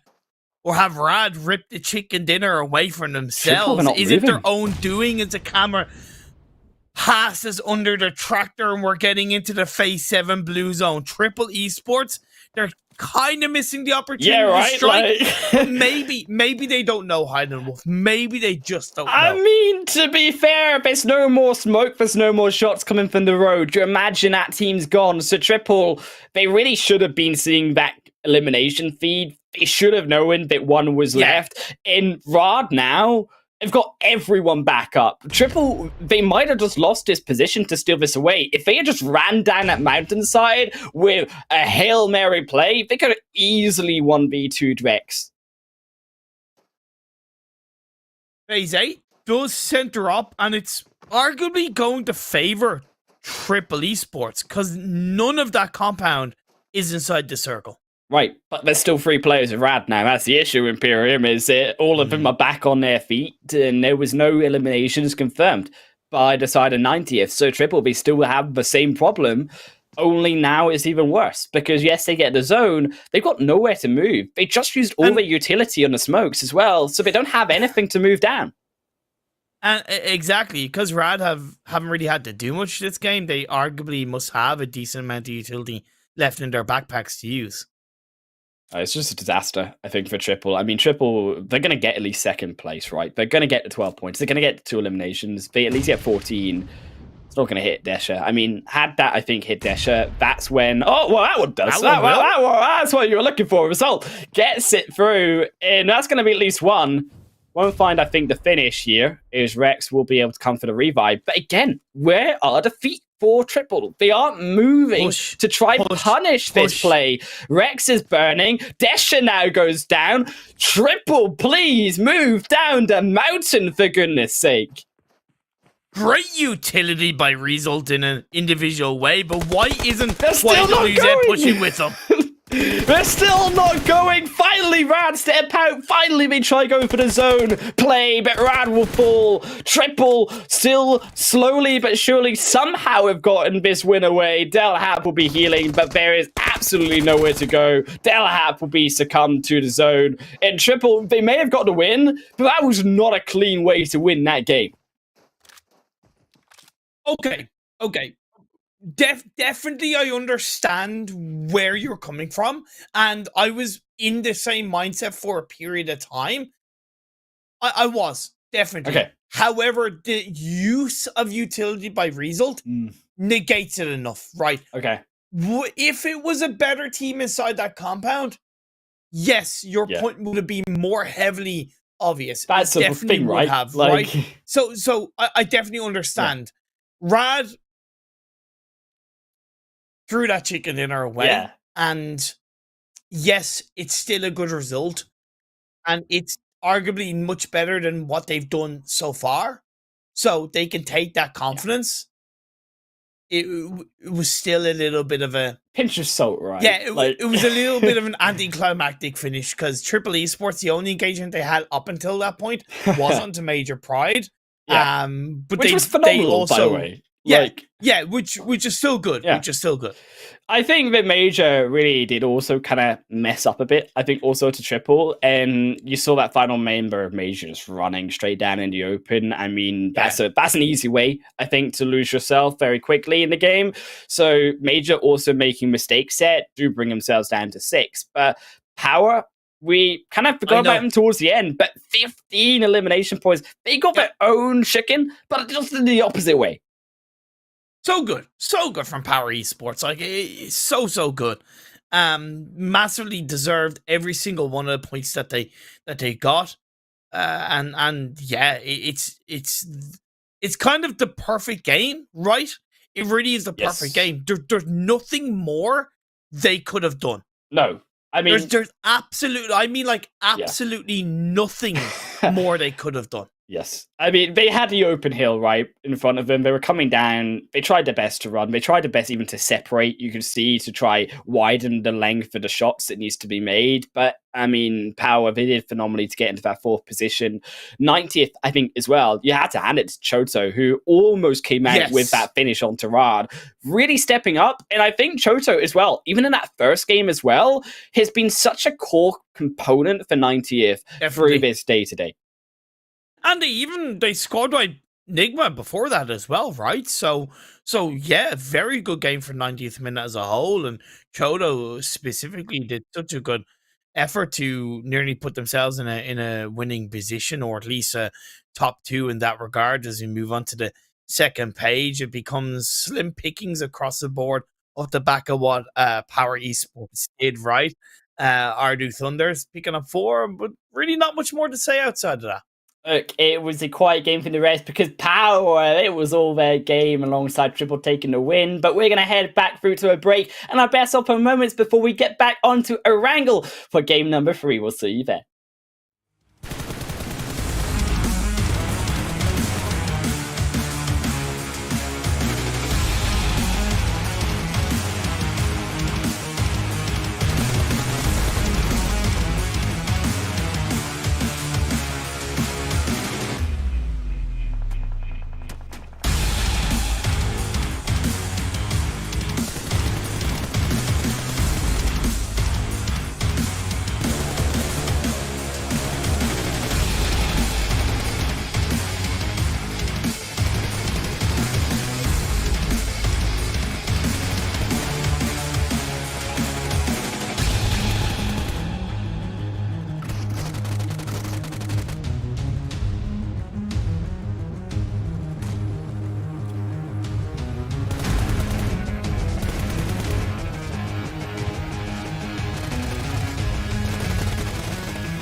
Welcome back, everyone, here to the PMPL Arabia Full Split. Myself, Highland Wolf, and Imperium here for all the games today. Also, down below is that beautiful thing. It is the Oppo Reno 7 with upgrade performance and upgraded fun. Celebrate your winning spirit with the brand new Oppo Reno 7 Pro 5G, the designated smartphones for PUBG Mobile, Middle East, and Africa Esports 2022.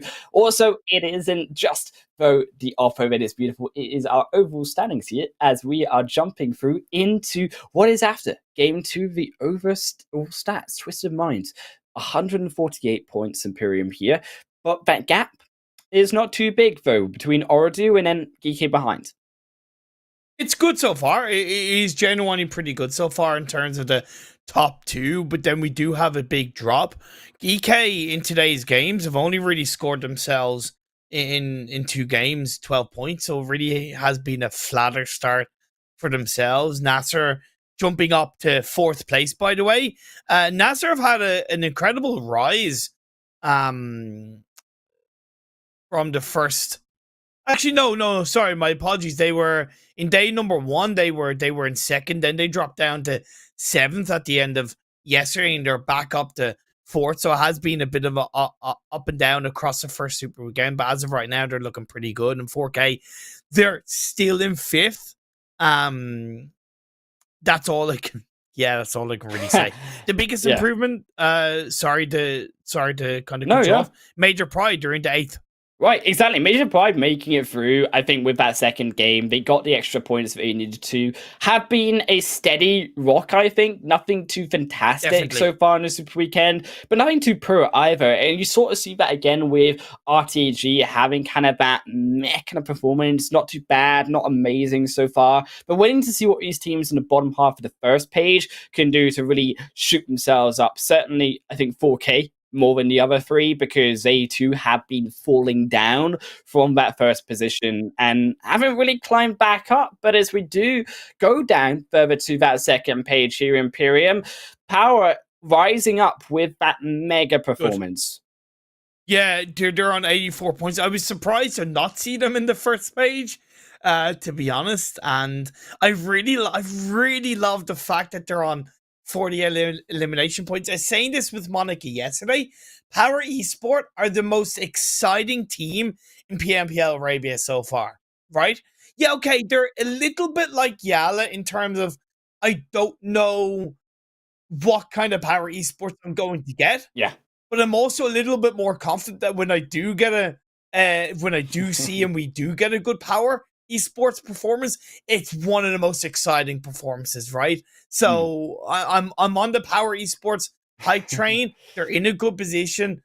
I'd like to see them in the first page as well. Look, we also got to see though Monster Energy, our official energy drinks partner of the PMPL Arabia, and I understand that there is something interesting coming, Imperium, next week with the Monster Energy. But as we hit 3rd game, you at home will have to wait till next week for that, when Monica is back on the desk with Imperium, because Erangel is the present, and we are going down from the South Island, my favorite spot, all the way past Mansion.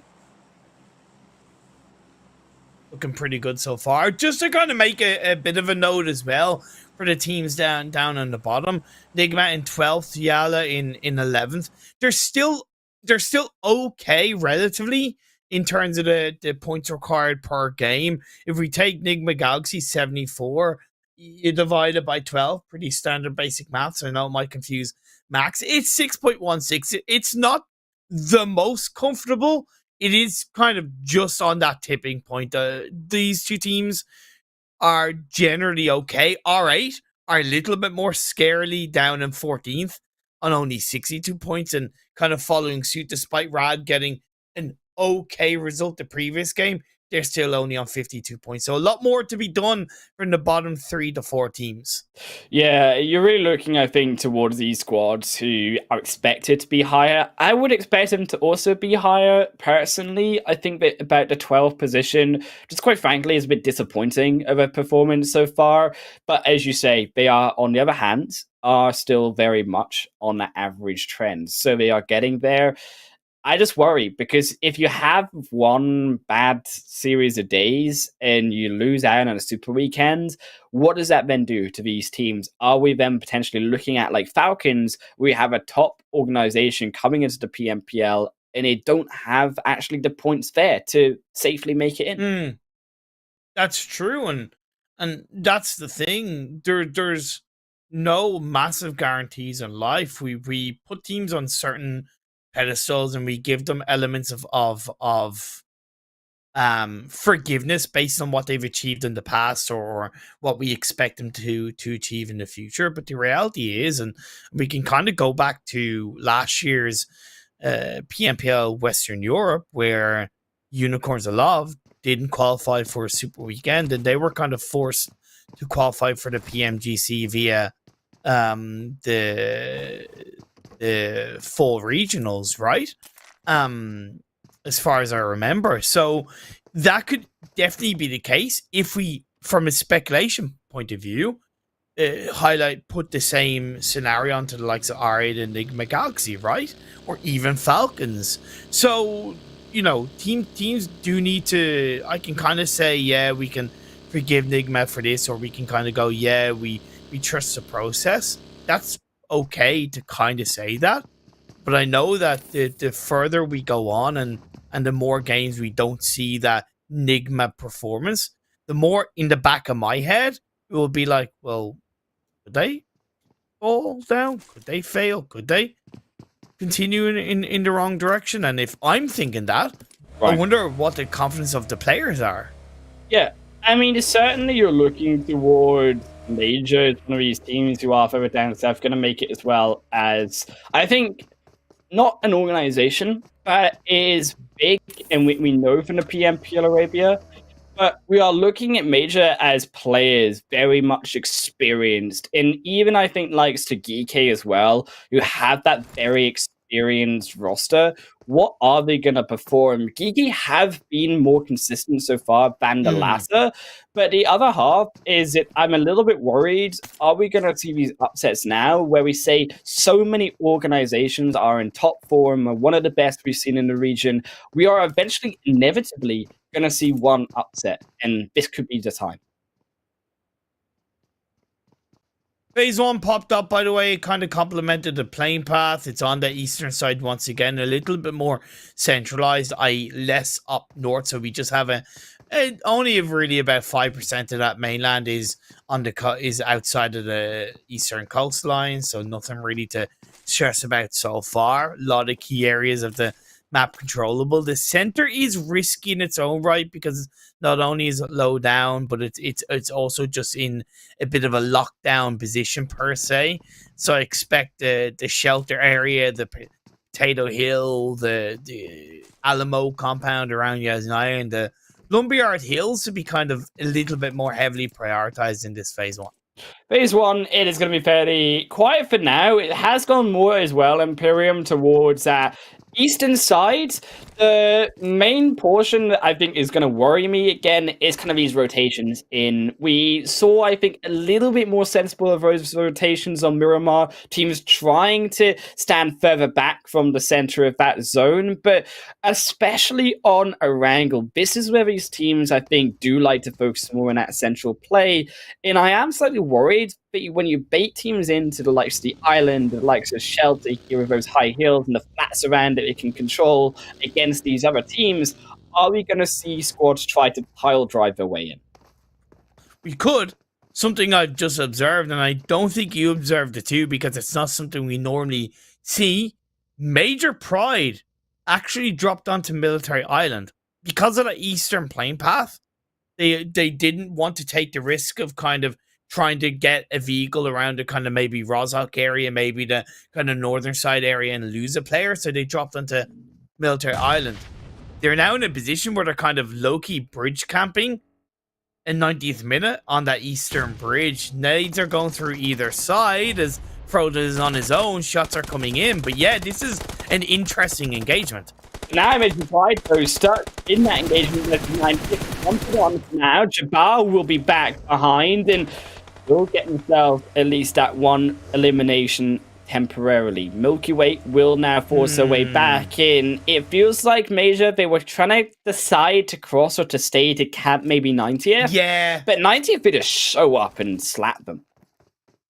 Fair play to 90th minute, right? You know, they definitely played with a little bit more team purpose in that moment. Major Pride, it's like they tried to have their cake and eat it too, right? And I understand the premise. Ultimately, when you're going for that kind of bridge camp, you either need to commit to a full bridge camp in one area or the other, being, you know, spread out the way you were. Still 3-1 isn't bad because you lose a player. And you know what? It didn't work out. Major Pride reacted to that, going for an early rotation across the Eastern Bridge, knowing that that bridge camp is far less likely to be executed because 90th minute know that they were going to be there. And two, losing a player means it's going to be a lot harder. So at least nice adaptation for Major Pride despite it not working out. Major Pride still at least get over the bridge, right? So we've still got a little bit of ways to work with. They are going to have to be a little bit more careful because there are many more teams down towards that south end. I think for those up towards the north, you can see mega splits by YALLA, right? Who are already doing towards that Stalba side. You are continuing to loot up Severny. And I think that's actually great awareness by some of these teams up towards that north end, like YALLA, understanding that the playing path was a bit further away from this location, understanding teams aren't going to be there, and taking full advantage of it. And I did say that not a lot of teams would really be going for the center to circle. I highlighted a couple of key areas. And indeed, the only one are in Shelter Hill. You have Triple Esports. It's a risky split between Prison and Lumberyard Hill. And then you have Rad kind of a little bit to the east of them. I didn't highlight Mansion and the Lion King compound. That's to the west of it. There's still a massive part of this phase one. You have RTG in a 2-2 split with 4K and around, so you can see on that map feed teams are definitely going to generally where I expected in this phase one so far. Still going to be a very quiet phase one for so far is NASR continues to move further in onto that zone, maybe take up that more island side. I think that island actually, in between the roads, we talk about just where Miracle and their name tag is just above. Between those roads, very powerful to control teams crossing into a center like this. Maybe don't go for it now, as phase 2 has shifted up north. I actually would love to see them try to take control of that hill just above where they are, heading towards the Beryl Hills. Could actually stop a lot of those teams like POWR, like GEEKAY moving further forward, but they let it up, and GEEKAY now control this section. Oh, 90th minute and another engagement as they sent themselves towards the western bridge because they knew that there was a little bit of a higher chance, even if they did disengage, that Major Pride would still be around the northern side of the eastern bridge, right? And I understand why OOREDOO Thunder had yet to move away. However, because of the eastern plane path, I thought they would have moved across that western bridge a bit earlier, and 90th minute thought so too. And now they're both engaging in the blue. It's an interesting rotation, though, by 90th minute. They are now fighting further into the blue. They're sending more players through into that location. I actually think that disengage right now by 90th minute maybe makes more sense. OOREDOO are going to be in this location. But for 90th, you have to remember that zone went high up towards the north end, and that is very much going to be further away from them. And they're going to need at least another phase to get into the zone as it is. So by the time they get there, it's going to be about phase 4, phase 5 mark. That's when the game is going to begin to be more rampant in amongst these teams. And they're going to need a little bit of information, a little bit of time. So by doing that now, get some in there in some time. Oh, yeah. 90th have played very, very well. Intelligently, proactively, not too cautiously. They've showed a very strong variable of skills in the early parts of this game. Looking at the replay between NIGMA Galaxy and POWR Esports, Alhaji gets caught out on that eastern hillside outside of Potato Hill, and NIGMA Galaxy take full advantage of it. Nice to see NIGMA Galaxy on the positive side of these replays so far, and they have a pretty good position. This is where that low ground that was more in the center of phase 1 does become approachable because of that northeastern shift on phase 2. And yes, now Pollyanna again going to be taken up by a couple of these teams. I like the power taking there. Also, the Beryl Hill itself coming in towards there will be a slightly slower approach. They are trying to move up down towards the gas station and maybe enter in from a side spot. This zone isn't really going to tell us too much. These teams going to have to be very more stable for now, because phase 3 on its way is going to show us a lot more about where this game is going. It is indeed. I don't mind the fact that RTG still have a player locked inside Yasnaya. It's on the very eastern edge. I think it's the... Actually, no, they have 2 players there. My apologies. So it's a 2-2 split. So it's that police compound, right? So it's not even technically in the city. GEEKAY committing to the city is interesting, but again, it's the edge of the city, and now Major Pride looking for some revenge on 90th minute. 90th minute are going to continue to fight versus Major Pride, but might have been off more than it can chew. Is the jaws of Major, they take down one, and 90th will succumb down to a duo. Now going to have to continue to move further up, but they're still inside the blue, and this is what we talked about. Making that long rotation is going to cost them time. Yeah, but no, because they haven't done anything bad, right? No, they did get caught, fair. right? Let's be fair. No, but they haven't got caught, right? They haven't got caught. They did what we wanted them to do. Fair. Disengage, right? They don't know that Major Pride are there. They can't help that. But they've played very intelligently. The fact that they've lost 2 players is genuinely 90% not their fault. So really, they've done a good job. They've done a really good job. I would argue they've done a good job. I think they definitely could have been slightly aware that Major Pride had moved from that initial location, but again, I agree with you. Can't Come on, know. I wouldn't expect Major Pride to still be on the coastline. You can't argue that they're still there, right? Like, Major should have, I think, PMPL. also moved up. They shouldn't be there. Yeah. Like, Major Pride shouldn't be there.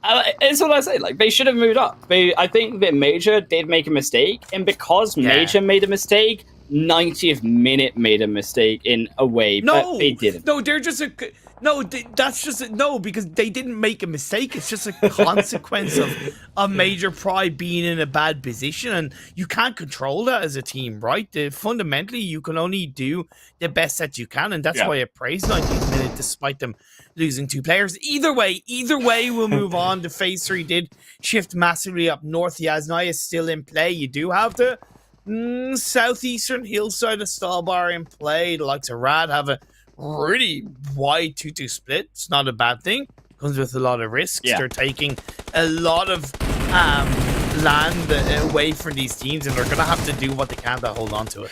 Road to Glory have been on this location since 9 on phase 1 here, Imperium. They've not moved. They're now finally seeing fruit for it, is they will send a few of those teams back. There was a massive train of cars that, of course, did rotate up into this zone. You saw it earlier.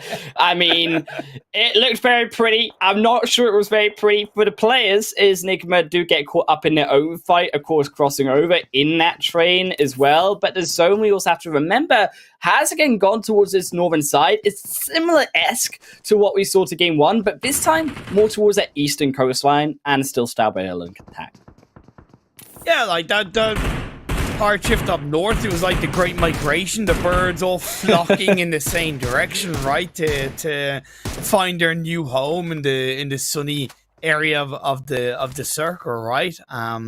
So far, not as many casualties I expected, but as teams are moving a little bit later into this phase, they might clash up against each other. Major Pride, again, so late to rotate in. I'm not surprised they're getting caught out.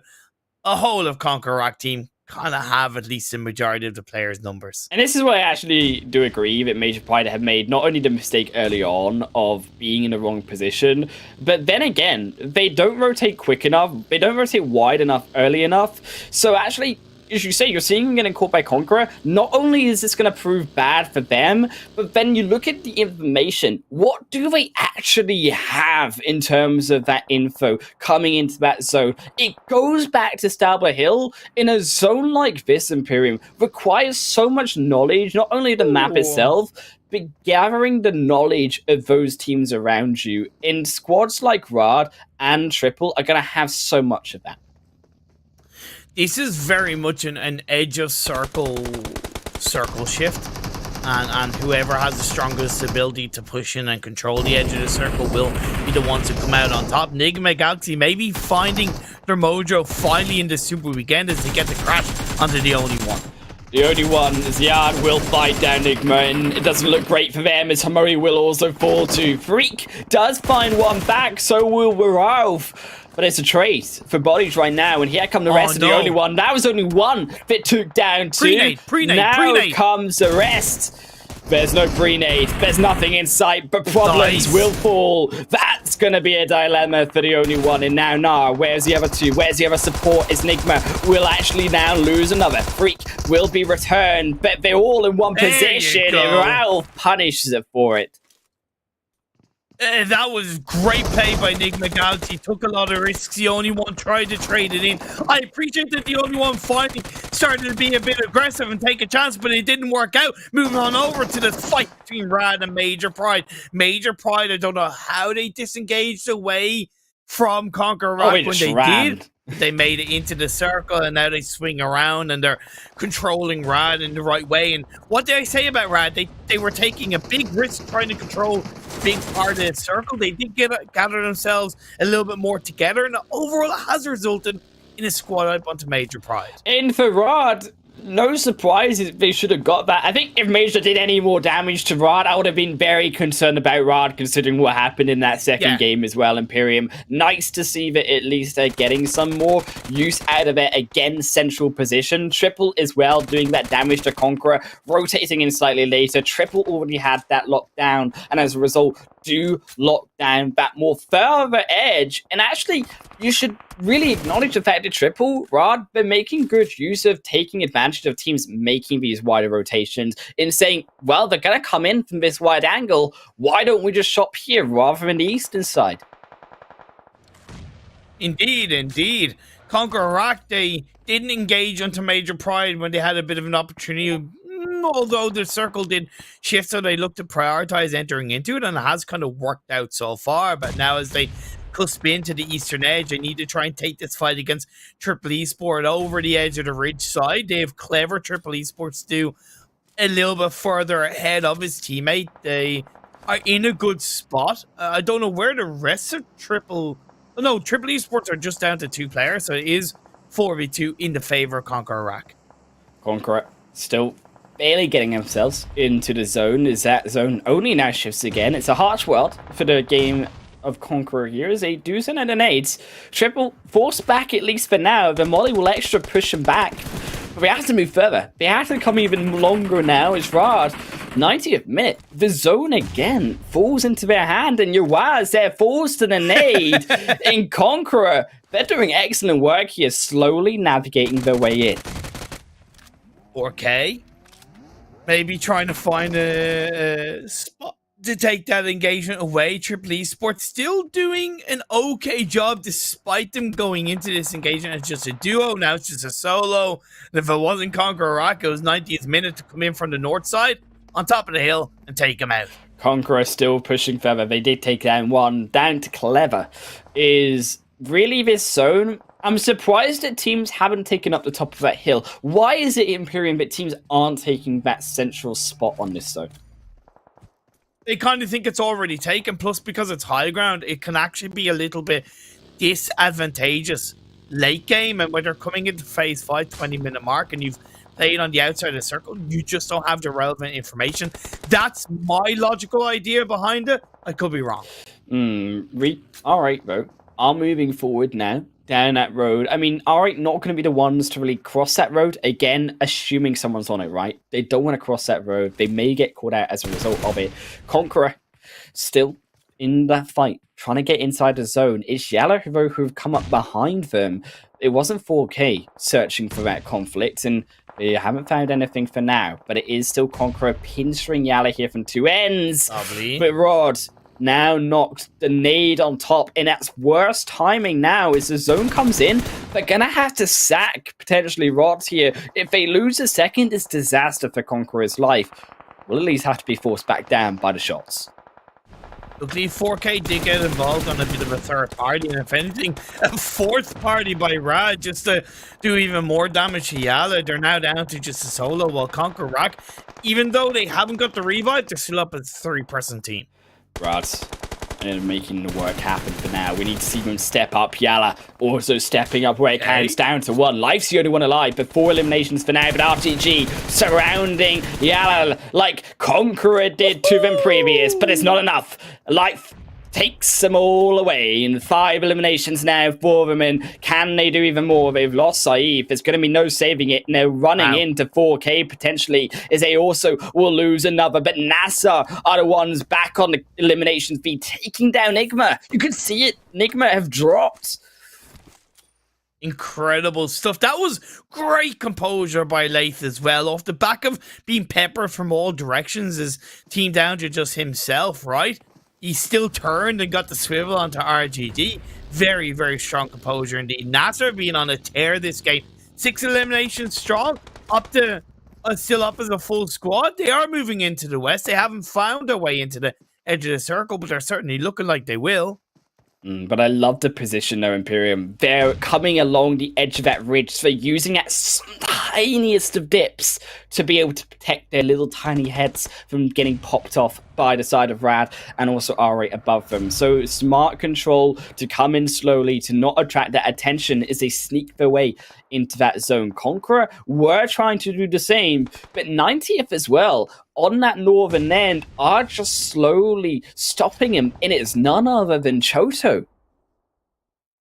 Emad is further back, and he's being peppered by R8, so there's really just a isolated one and one together, right? So that's going to make it a little bit easier for CONQUEROR. They do push a little bit more forward, trying to wrap around the side of 90th minute and get on the swivel as the circle is closing in, but Choto's going to use the MK14 to his advantage. Takes away Calica, looks for the elimination point, will search for it, knows that they might just be lost in a second here, is even more. Conqueror, rightfully so, the nade over the top. It's a short one, but it doesn't land onto Rio completely. Not the full health bar that they're looking for, but it's not enough at all. I think it was shots from the back end there. Choto will fall. That's going to be one, and now Amart left to themselves, but R8 very angrily looking on top as NASR will make the push onto Rad, and there's the action that we were searching for. But NASR, they're going to lose 1, they're going to lose 2.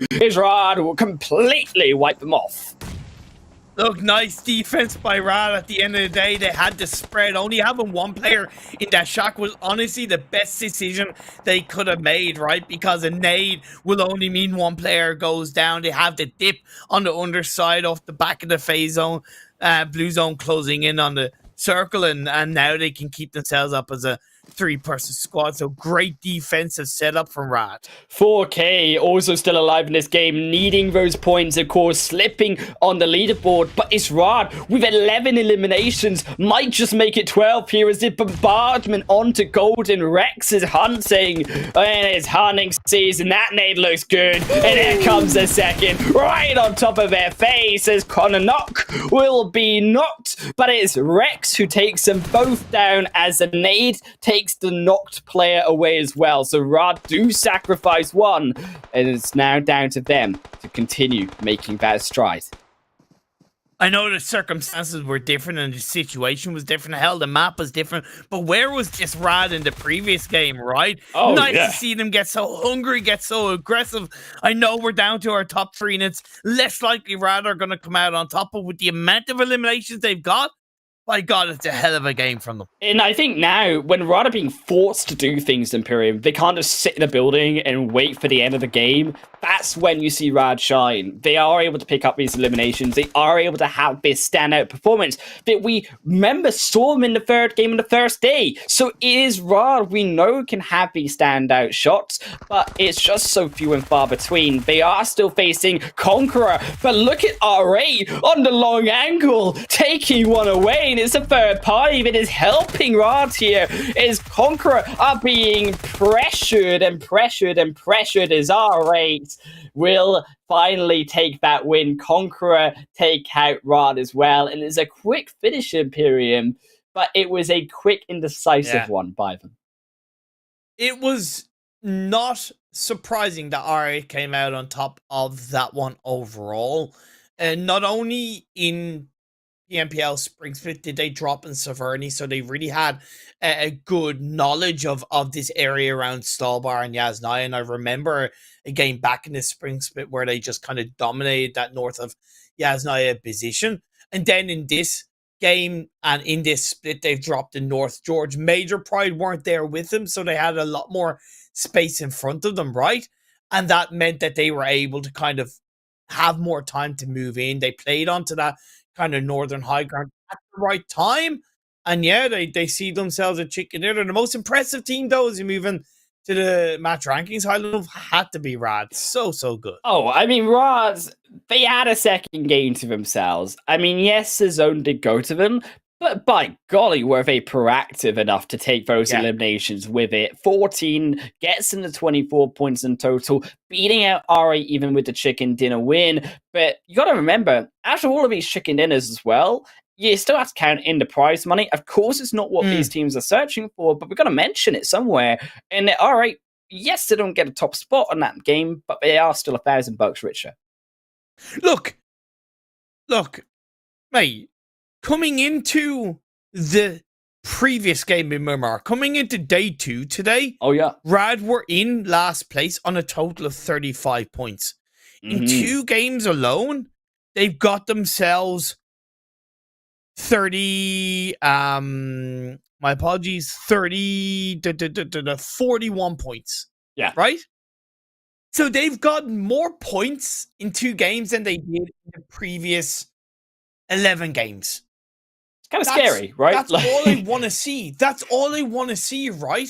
That's genuinely all I want to see, is that teams have the hunger and the fight and the adaptability to come into another day, into another game and show us more. Well done, Rad. And well done in the final day, where I think it counts most is, of course, this is our second page of the standings. Twisted Mind's the only one falling down, but they're OOREDOO as well, missing out on an opportunity, I think, to have overtaken Twisted Minds there, in a bad game for them. But to go back to your point here, Imperium, for Rad, they needed that cushion to be built. Now they're plumping up the pillow. They can sit comfortably a little bit more behind it. They still have more to do, to be fair, right? They do still have more to do. I'm not going to spoil how many points it puts them on in total, but they still have more to do. There's still 2 more games to go, and if they end the final 2 games, hypothetically speaking, on duds, or what they were doing before that, it will be a waste of a day. I'm just, at the moment, highlighting what has been 2 very positive back-to-back results, and I hope it gives them a lot of confidence to continue on that trend and be in that position at the end of the day where they can plump out that pillow and rest a little bit easier coming into the second league. That's what we all want, Imperium. We all want to sleep softly on a cushioned pillow at the end of every day at the Super Weekends. And it's looking like they're on their way to do so. We will check out those highlights for the best of those moments. And it is Sanhok up next here, Imperium. Don't go anywhere. Tell me that I need them. Now every other weekend I'm in West LA. Flashlights let's display. I gave those moments to say so. Slow and painful. Meditate. I see boy with diamonds on my frozen soul.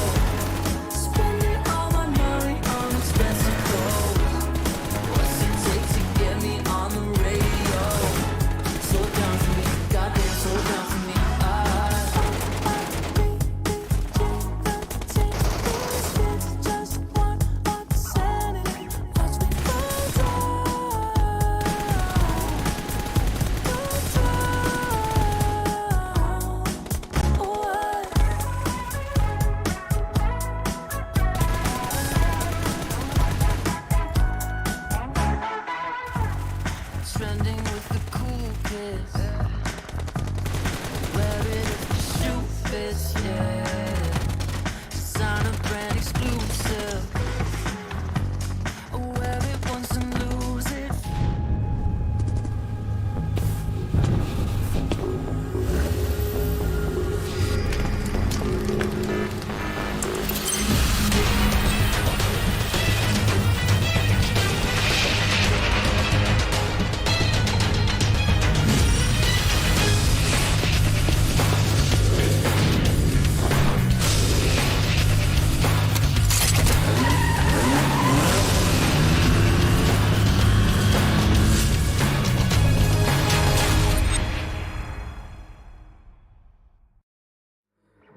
I'm an icy boy.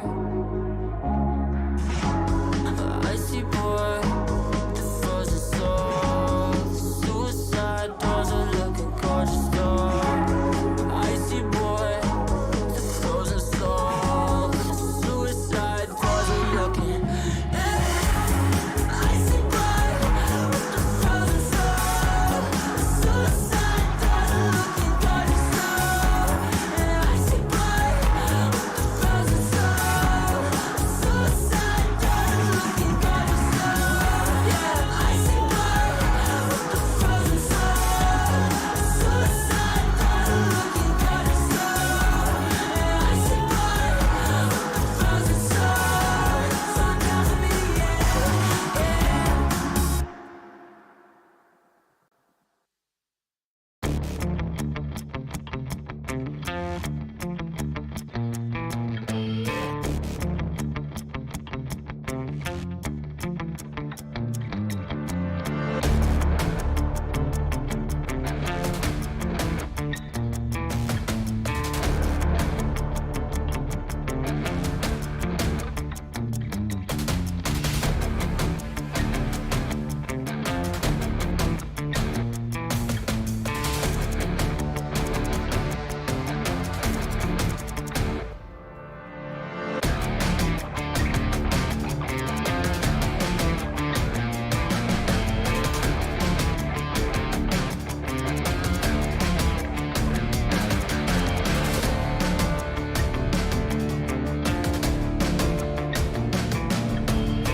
Welcome back to Sanhok time in the PMPL Arabia Full Split here. Myself, Handwolf, and Imperium alongside you for the rest of today. But it is also Oppo Reno 7 down below with upgrade performance and upgraded fun. Celebrate your winning spirit with the brand new Oppo Reno 7 Pro 5G, the designated smartphones for PUBG Mobile Middle East and Africa Esports 2022.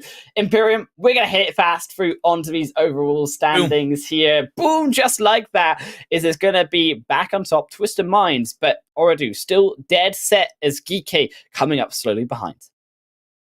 Not too much change in the first page of the standings. Twisted Mind still in first, OOREDOO still in second, GEEKAY still in third. 90th minute have jumped up to 8th, which is definitely a positive. RTG in 7th. Let's just move on to the second page because I think it's definitely more of a conversational starter, especially because Rad, look, they may still be in 14th, but look at that jump in points. So good to see. Now, the only one esports need to follow suit. Yeah, I mean, the only one they've got a big trail to try and catch up on to Rad, who are just trailblazing their way up, even past almost NIGMA now. RA all very much close in the leaderboard. So another big game from Rad. And actually, you could easily see Rad turn it into the first page by the end of the day. Imperium, very exciting stuff and so close. Yeah, definitely. All right, with that chicken dinner in the previous game does lead them to be a little bit more comfortable. YALLA, they're there. Again, they haven't really shown us much. I'm kind of happy to say that it hasn't been a incredibly poor YALLA day, or maybe it's just other teams have stood out more in either a good or a bad way. I might take a bit of a closer look on them, especially in these final two games, and especially in this next game, will we once again have a boot camp battle between YALLA and GEEKAY? Look, YALLA, they've had good Sanhok games, but if you want some good loot in Game 2, you can check out the Grizzly Bear card collection here. Join the card collection draw and win outfits. There's a chance to get all the pieces of an item in one go. Still, you know what I'm sticking with? I might even take that beautiful bear breathing fire down on the bottom. But I mean, you gotta also hit me with it, Imperium. I'm ready. I've prepared myself. What's your Grizzly Bear fact? What is... It's not a fact. Whoa. I never said it was going to be a joke. fact. It's randomized. Oh, I see. What's as big as a bear but weighs nothing? I don't know. What is as big as a bear but weighs nothing? It's Shadow. See, the producer got it. The producer got it as we're going into game here onto Sanhok. Thanks very much, Andre, from the back end of production. But we are going to head back into Sanhok here. And we talked about YALLA coming into this game. They've so far been fairly consistent when it comes to the jungle side. I'm still laughing at the fact that our producer here gave the answer to that joke before me. I don't know why, but always seem to get like the best producers for events. Andre, you're absolutely amazing. You're a full-on legend, just like this playing path is pretty legendary in Sanhok. It's never something too much to talk about in Sanhok because of how small the map is, but when it's kind of so centralized, it's at least positive to make a note of, as the bootcamp battle is starting once again. GEEKAY, brave and bold to take down YALLA, who, if I go back, it probably been in this lobster camp battles for nigh on about almost a year, honestly, Imperium. YALLA have so much knowledge of his location. Yeah. It's probably the best knowledge that they will have anywhere on Sanhok. GEEKAY have a tall task to try to take him down. Didn't YALLA disengage away from bootcamp in the previous split, right? True, but didn't GEEKAY also kind of, not to point it out, but lose to YALLA on the first day of the Super Weekend to YALLA here? It's true. No, yeah. That's true. I don't really have anything to counter that with other than potatoes. Potatoes? And, potato? Potatoes. Yeah, I mean, you are Irish, so if you didn't, I would be concerned. Exactly. Yeah. Exactly. Who's going to have to look at the Irish between these two teams right now? We don't really see too much of a setup. And this is something that YALLA did yesterday, actually. Sent one player away from Lobster, and I thought that meant they were going to disengage. But they actually kind of got loot from outside Lobster building, swung back into Lobster building, and then took that fight against GEEKAY. So it seems like they're trying to set up the same again. 90th as well, making that move around, trying to, I think, hold this position a little bit more. So they did all drop around Heart In previously, and I actually liked they sent one player over to that kind of hillside because it stops POWR as much kind of forcing their way on to stopping that bridge being crossed. And for 90th, you're sort of seeing, well, the zone has gone back to us, so now those two members will rotate back through to the main Northwest Island. But I like that small adaptation at the start, just to make sure that we had options available.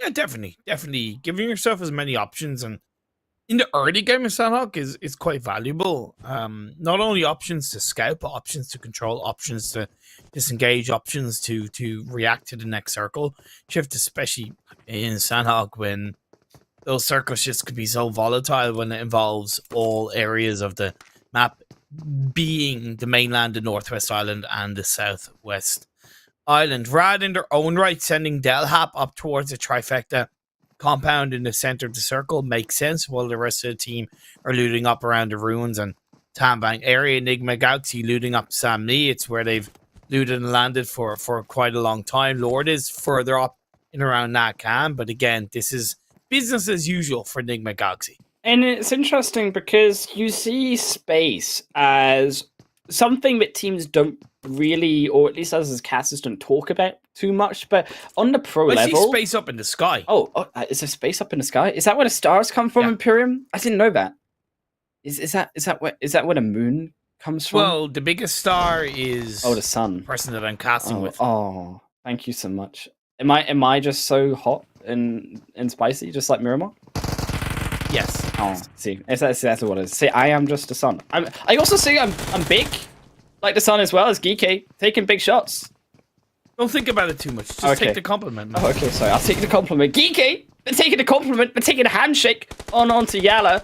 Is they slicing down 1, 2, 3 piece, 4 now Satan, and it don't look so good for YALLA. I mean, they seem to need what we call at least a plaster.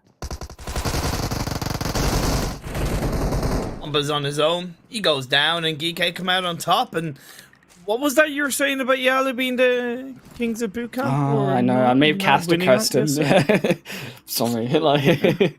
Look, one of those things we don't really know exactly fully what happened in terms of the initiation of that engagement, but GEEKAY definitely looking a little bit stronger in that engagement at the end of the day, and coming out on top speaks for itself. They didn't lose a player as well, so it's best return on investment, and considering where this phase 1 is, it was really important that they kind of won that fight as quickly as possible. So within the first 5.5 minutes is really the best they could have asked for.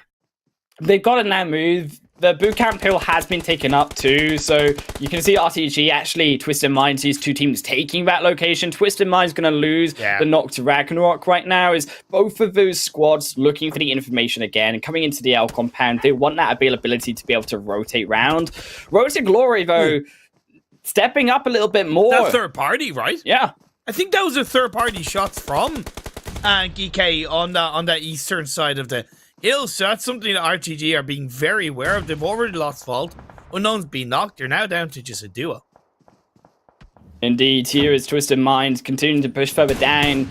They look to try to take that angle, but you can see even GEEKAY taking those shots onto RTG and also Twisted Minds, putting that place in as a third party.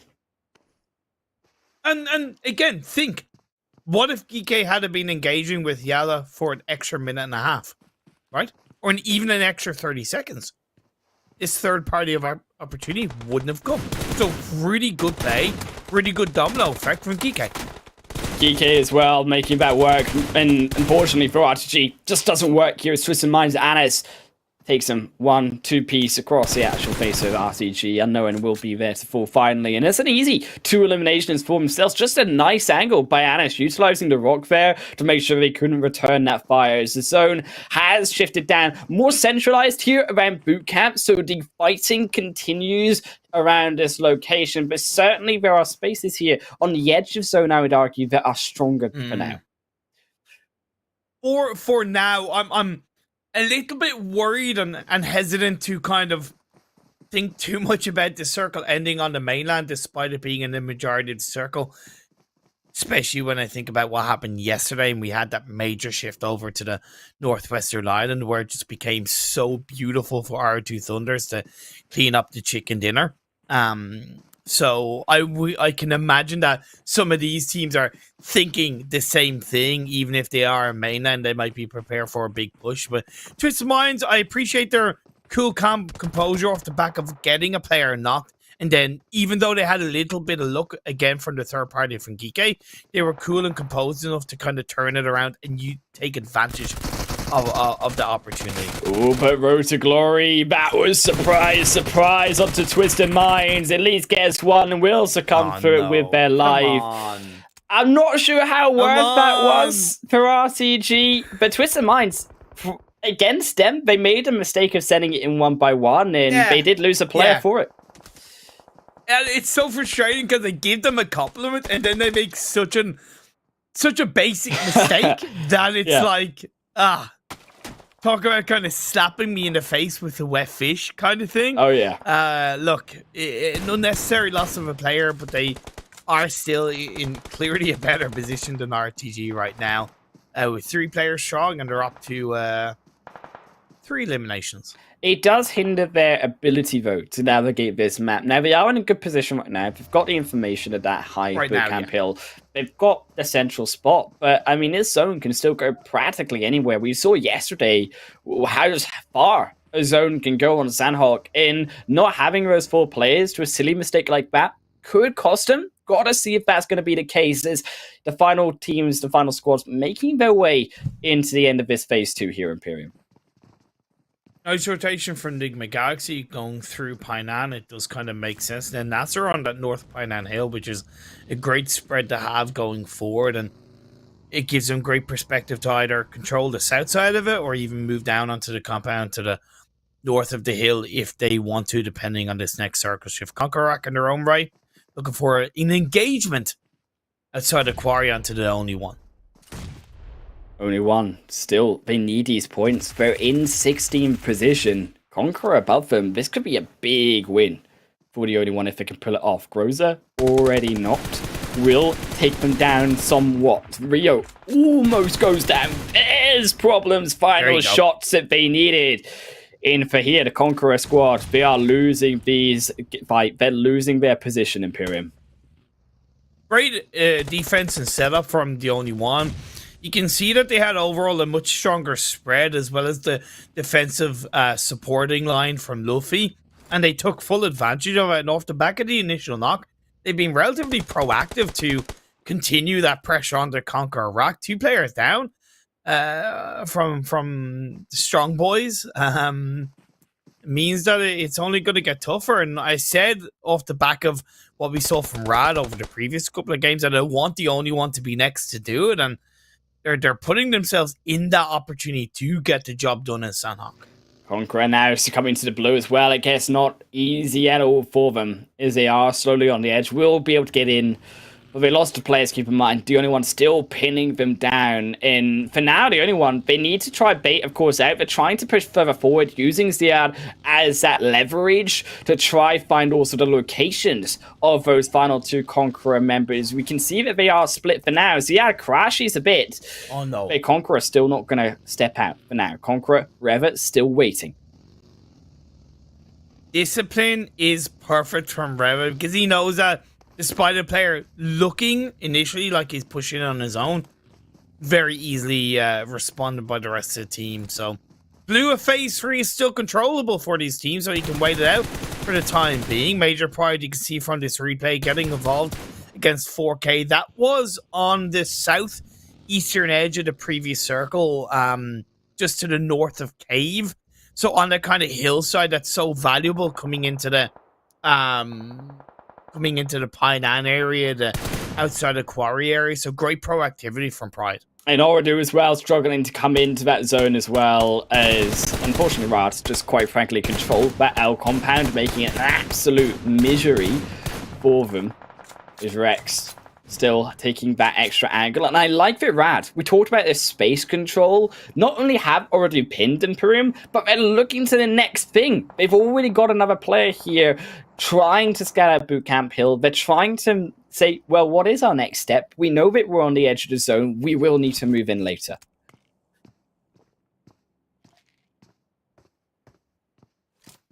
Oh, man. This is a little bit nicely passive game. I like the fact that phase 3 shifted over towards the mainland, so it won't be the Highland caster per circle shift. We've been tamed as today. of right now. Look, as of right now, because there is still a teeny tiny bit of the islands in play, but for the most part guaranteed to be a mainland finish. Interestingly, GEEKAY have stayed in bootcamp, which is a curious strategy. Bootcamp, I think for GEEKAY, they're not really wanting to move too far because they kind of saw that phase 2 did shift centrally around them. Maybe not wanting to try experiment, but I do agree they should have been sending at least one player out and done some more exploring because we've been in this location for now the last 13.5 minutes. They're not going to have much information other than Bootcamp here. Triple D also just taking out the only one casually in taking them with style on the edge, which was more towards that northeastern side of that zone, just heading out from Barn. Result of Triple Esports reacting to the circle shift, and it's important that teams coming into this kind of phase 3, phase 4 who are more on the edge of the circle really need to cover their backs, right? Because it's Sanhok. teams are always going to be coming in a little bit later, so you don't want to get third party. You don't want to get caught out. You don't want to basically stop yourself from getting into a successful late game position in this mid portion of the map. Rad still under trifecta compound, but I really appreciate that Keith is kind of across the river onto that mainland position while they're again still covering their backs against the likes of OOREDOO Thunders. OOREDOO Thunders still continuing through. I really feel like they've got a tricky position here to cross. 90th minute as well. At least Tam Tam is there, but as that zone does centralize around Boot Camp Hill, we are really now looking at Twisted Minds, GEEKAY controlling this zone. NASR as well, though I would argue is this other team who have that trifecta. They've been slowly pushing their way from building to building, and I think that they do have a very much a major control of this zone if they can just spread out a little bit more, utilize those hills that are around them. NASR going for... No, sorry, not NASR. Major Pride going for an instant rotation towards a compound that's inside the circle. NASR had a 3-1 split, which I kind of don't agree with, and Ali pays a price. I get that they were trying to do it off the back of the previous shift. I don't know if he had a vehicle and how much time he thought he had in this small compound on his own, but credit to Major Pride because they were super duper quick on this circle reaction, and it did reward them with not only a compound in the circle, but an elimination point. And Major Pride having that note to take that pace, they needed that. Unfortunately for NASR, did get caught out. And now NASR, the tablets have turned. Right now, they are the ones, as we said, because they didn't move out to these hills, are in that dip. Yes, they have a compound, but it's right on the edge. So they don't have that much leverage when it comes to that next zone. And you see similar things happening here, where Twisted Minds on that more eastern side, you can spot have just completely closed off the entrance against Rat. Again, difficult for Twisted Minds because they're down to a trio, but they're setting up the best defense that they can, where they have one on the west of it, one in the center, and one on the east. So they have as many angles covered where they're not too far apart, that they are less likely to get isolatedly knocked down and thirsted. Not easy, but they're doing a great job so far. Hamco as well. Here comes OOREDOO finally making that crossing. I'm surprised OOREDOO actually managed to make that crossing past 90th minute as well. I thought 90th minute would be the one stopping them. Instead, OOREDOO here are the ones searching. Here, mind you, Tam Tam stepped in. We saw on that boot camp point, got immediately shot down. So an egregious series of errors here, actually allowing the team to overlap you, wasting that play already had on the other side of the island too. 90th just should not have fell there. Shouldn't have indeed. OOREDOO Thunders will at least pick up the pieces off the back of it. Still 3 players strong, making it across the river into the mainland. There's teams, a hell of a lot of teams waiting to pick up the pieces. Still GEEKAY inside boot camp. Still GEEKAY inside boot camp, and they don't really seem to be sending themselves too deep towards the edge of it. Luckily, that circle does shift over to the west, so they still have the edge of boot camp in play. But again, if they don't get a move on in some way, shape, or form, and I think they've already lost their opportunity with OOREDOO Thunders making it across to the mainland. Triple now making their way further forward. Power, they are going to succumb. R8 as well, trying to do the same here. You really are, I think, looking at this shift though. This shift is a dire shift from a lot of these players. Has gone towards more of that western end. Going to be great for squads like Twisted Minds, but I'm hoping that nade. Oh my days, that's a big one for R8 against him. Kid, I saw it off the edge of my eyes, and R8, as quick as I thought they may have had that rotation in, they've just been dropped by not only Power, but Triple's coming in to clean it up. Woo! There's a reason why I call these areas of the map the black holes of the abyss, because once you get in there, it's very hard to get out, and you are sucked in and blown out of the water, and brought into the, what is it, to the shadow realm, as Maxon likes to call it. So I see. That yeah, anime it is what it vibe. is. It was what it was. I mean, to be fair, also NIGMA now also stepping in from that south bend, trying to punish here Twisted, who have had an absolutely gift of a game. Imperium has gone to boot camp so often of these zones. But finally, this might be their test. Maybe if you regret losing that player early, you can see it's only a 2-1 split. Where's that extra third player? Big Horse is being pushed back. NIGMA are rolling over them, but they can't hold the corner. And NIGMA will continue to push. Dami will finally go down. It's a bloodbath everywhere as Hamodi sacks them all down. Anis now stepping in through the edge of the blue. No. One nade, NIGMA. one nade. Oh, I know. Come on. It looks Come on, juicy. Anis, please tell me you have a nade. I don't think he does. I don't. Freakasair takes them down, and Twisted Minds will fall. Why would you heal before throwing a nade?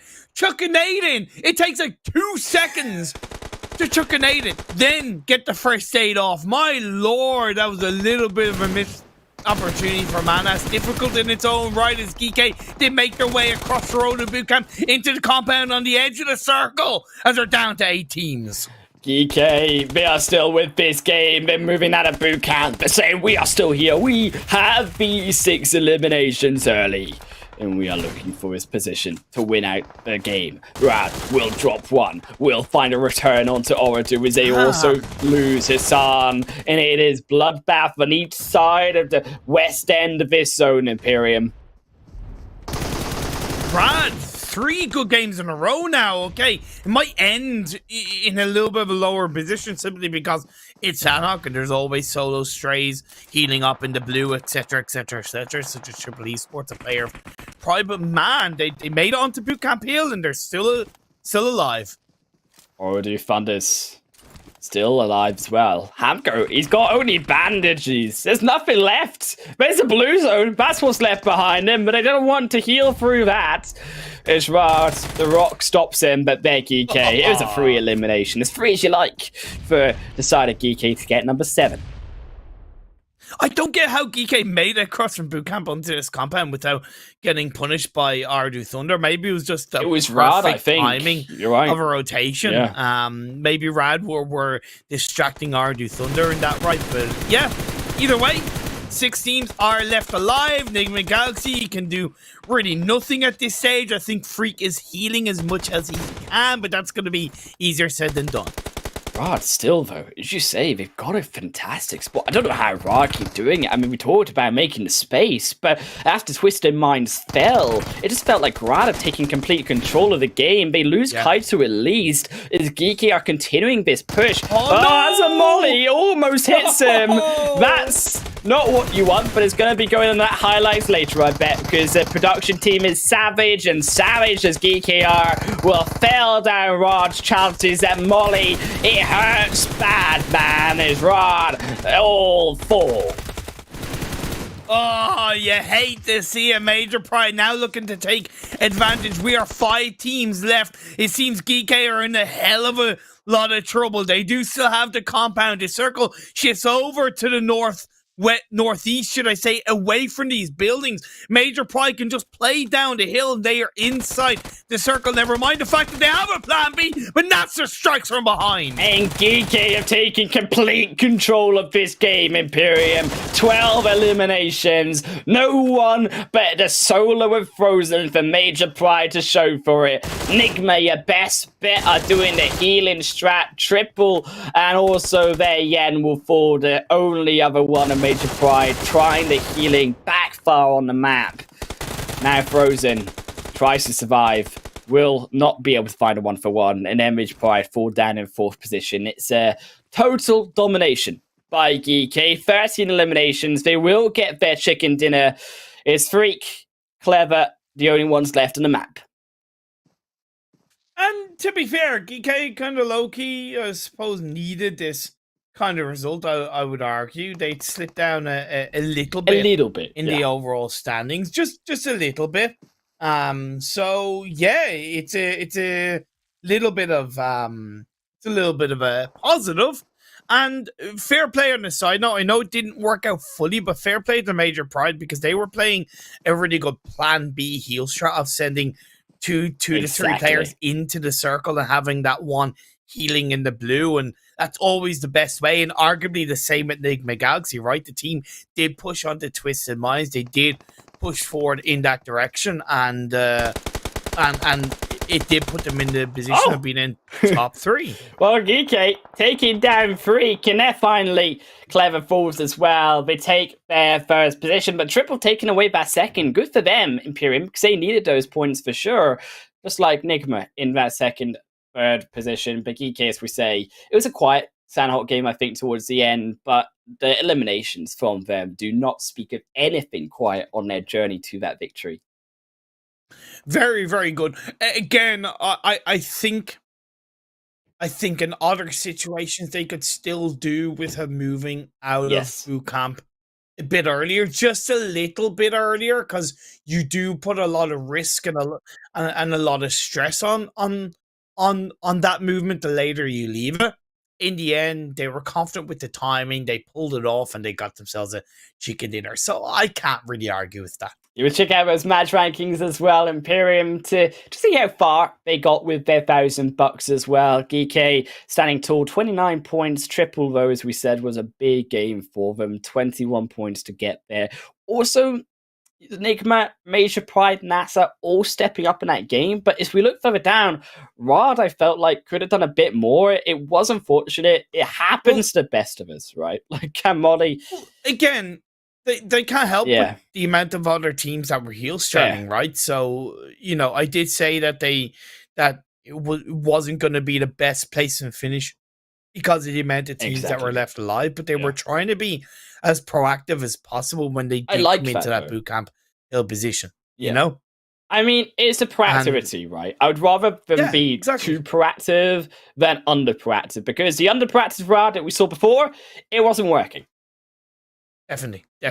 GEEKAY, by the way, the first team to hit 3 chicken dinners in this PMPL Arabia Super Weekend #1 so far. So that's going to be $3,000 in their back pockets in total coming out of this PMPL. Let's have a look at the second page. It also benefits the fact that OOREDOO Thunders and Twisted Minds both only got 4 points themselves. And CONQUEROR here with only 4 points bring up the rear page for that Sanhok match. YALLA 16th, though, down at the very bottom of it alongside their 90th minute. I think 2 big mistakes. YALLA, for one, just tried to fight. It was going to go either way. YALLA didn't work out for them, but 90th minute, I'm still questioning how they managed to still lose that, considering that Tam did have that position for so long over the wall, and I think that they should have been able to at least pick off a couple of those OOREDOO members. Maybe 1 or 2 would have gotten across, but then Tam walking into boot camp alone, it just made it so confusing. We got to see if they can come back on Erangel, though, as the 5th and final match will be here after the short best oppo moments.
Welcome back here to the PMPL Arabia. One more Erangel game to end off the first Super Weekend. Myself, Alan Wolf, and Imperium with you, alongside once more the Opera Renault 7 down below. It's right down there, Imperium, with upgraded performance and upgraded funds. Celebrate your winning spirit with the brand new Opera Renault 7 Pro 5G with designated smartphones for PUBG Mobile Middle East and Africa Esports 2022.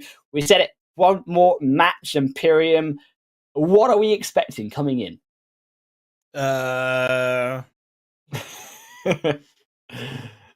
Excitement, action. That's what you say. So No, much. because I thought I'd be a little bit more awkward off the back of your I hype see. sponsor call out and just kind of like, you know, like I know. Yeah. I mean, look, okay. You know what isn't not hype? Like, you know, your bear jokes. It's a Monster Energy. Our Monster Energy, the official energy drinks partner, the one for PMPL Arabia. I'm waiting for that broadcast next week. It's coming. You know what I want? You know what I would absolutely love?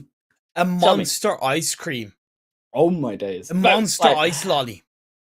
How much energy would you have in that? Like the sugar from the ice cream and then like Monster as well? Like off the roof. Like you could definitely do it yourself at home. Just wait for a kind of Monster to obviously go a little bit stale, or even just put it in the freezer. I think I might try that.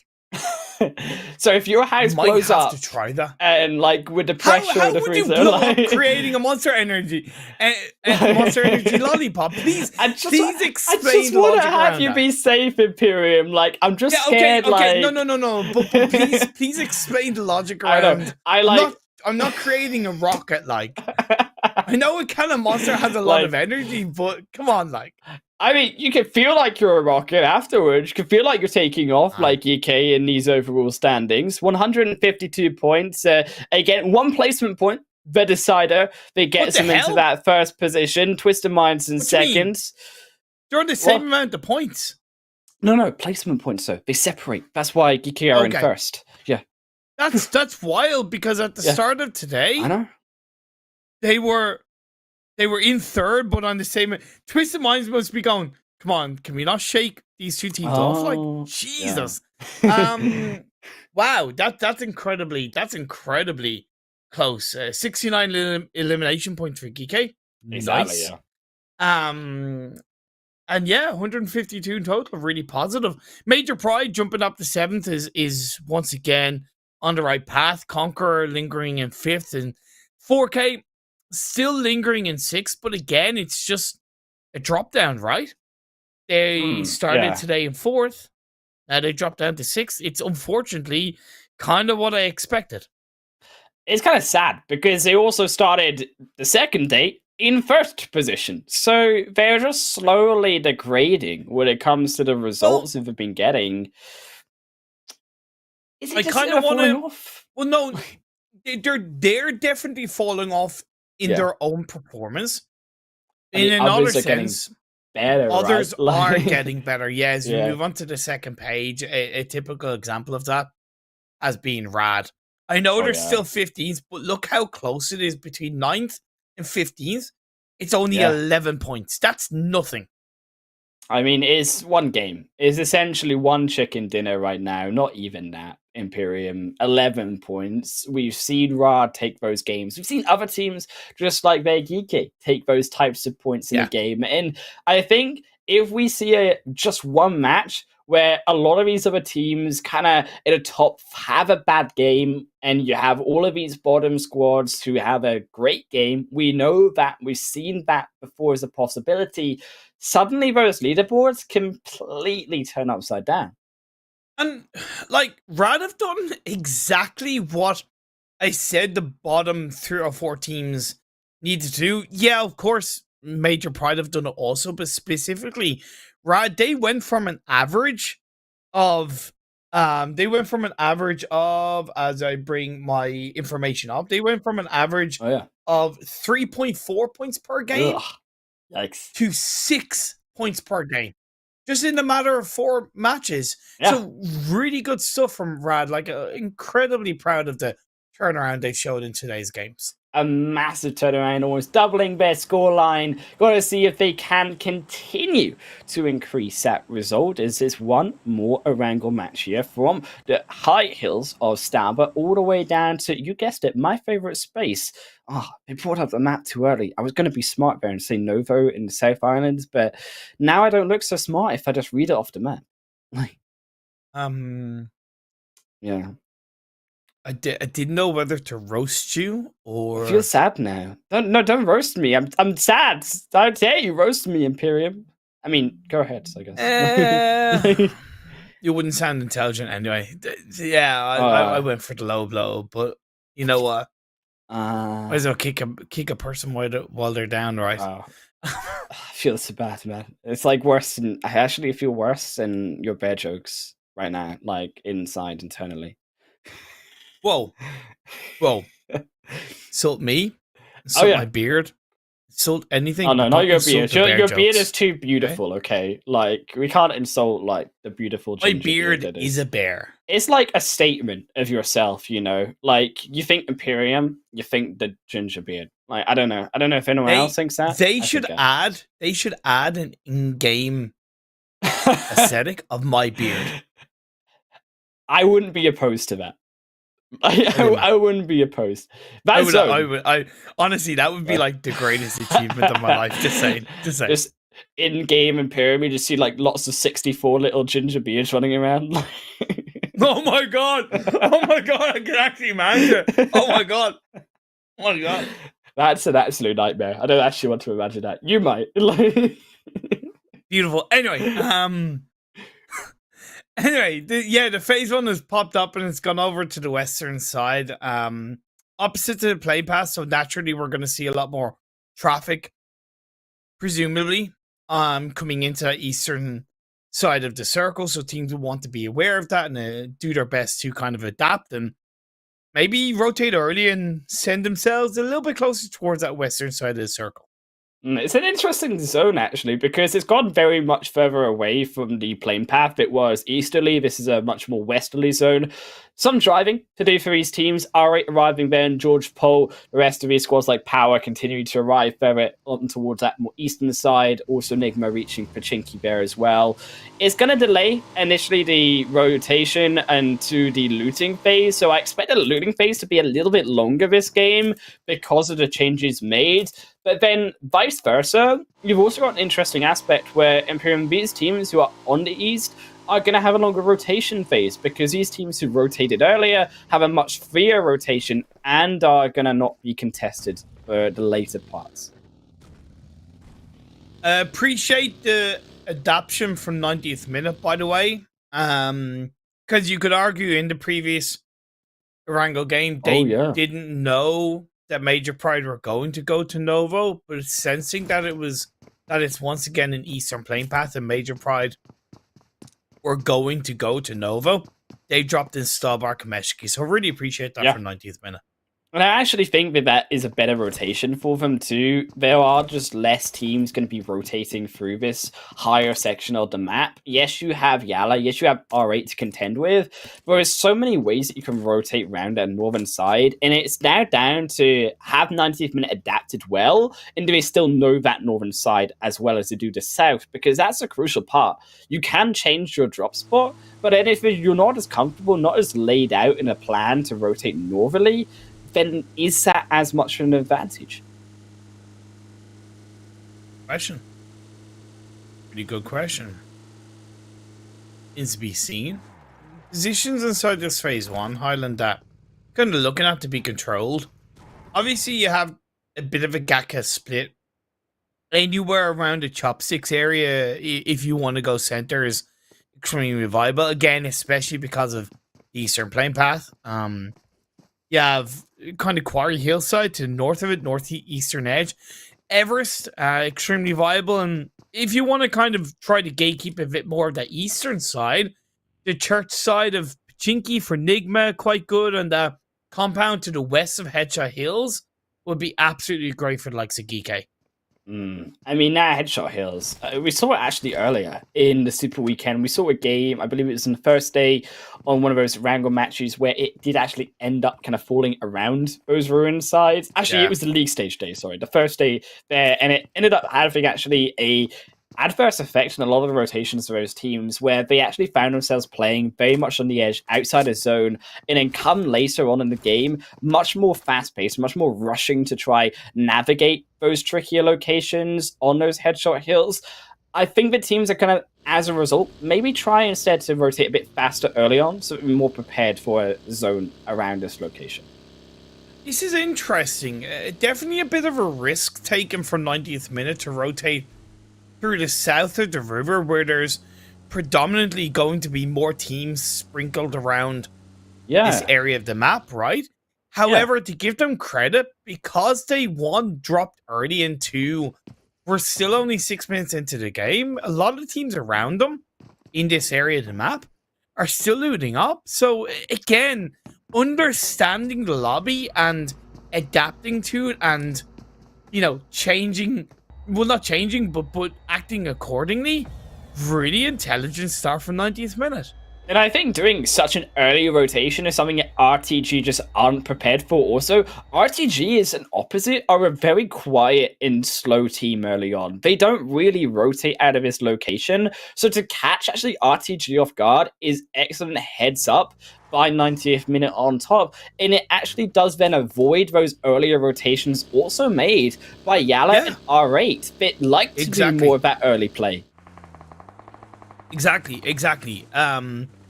Now, they could still get into an altercation with R8 in their own right, and possibly CONQUEROR. When will they stop rotating, and when will they start trying to control their position? That remains to be seen. Right now, Twisted Minds are going to look to try and control Triple Esports, as Dami's taking a bit of an isolated 1v1, goes into the shack, goes for the jump shot, doesn't work out, Dami gets a knock.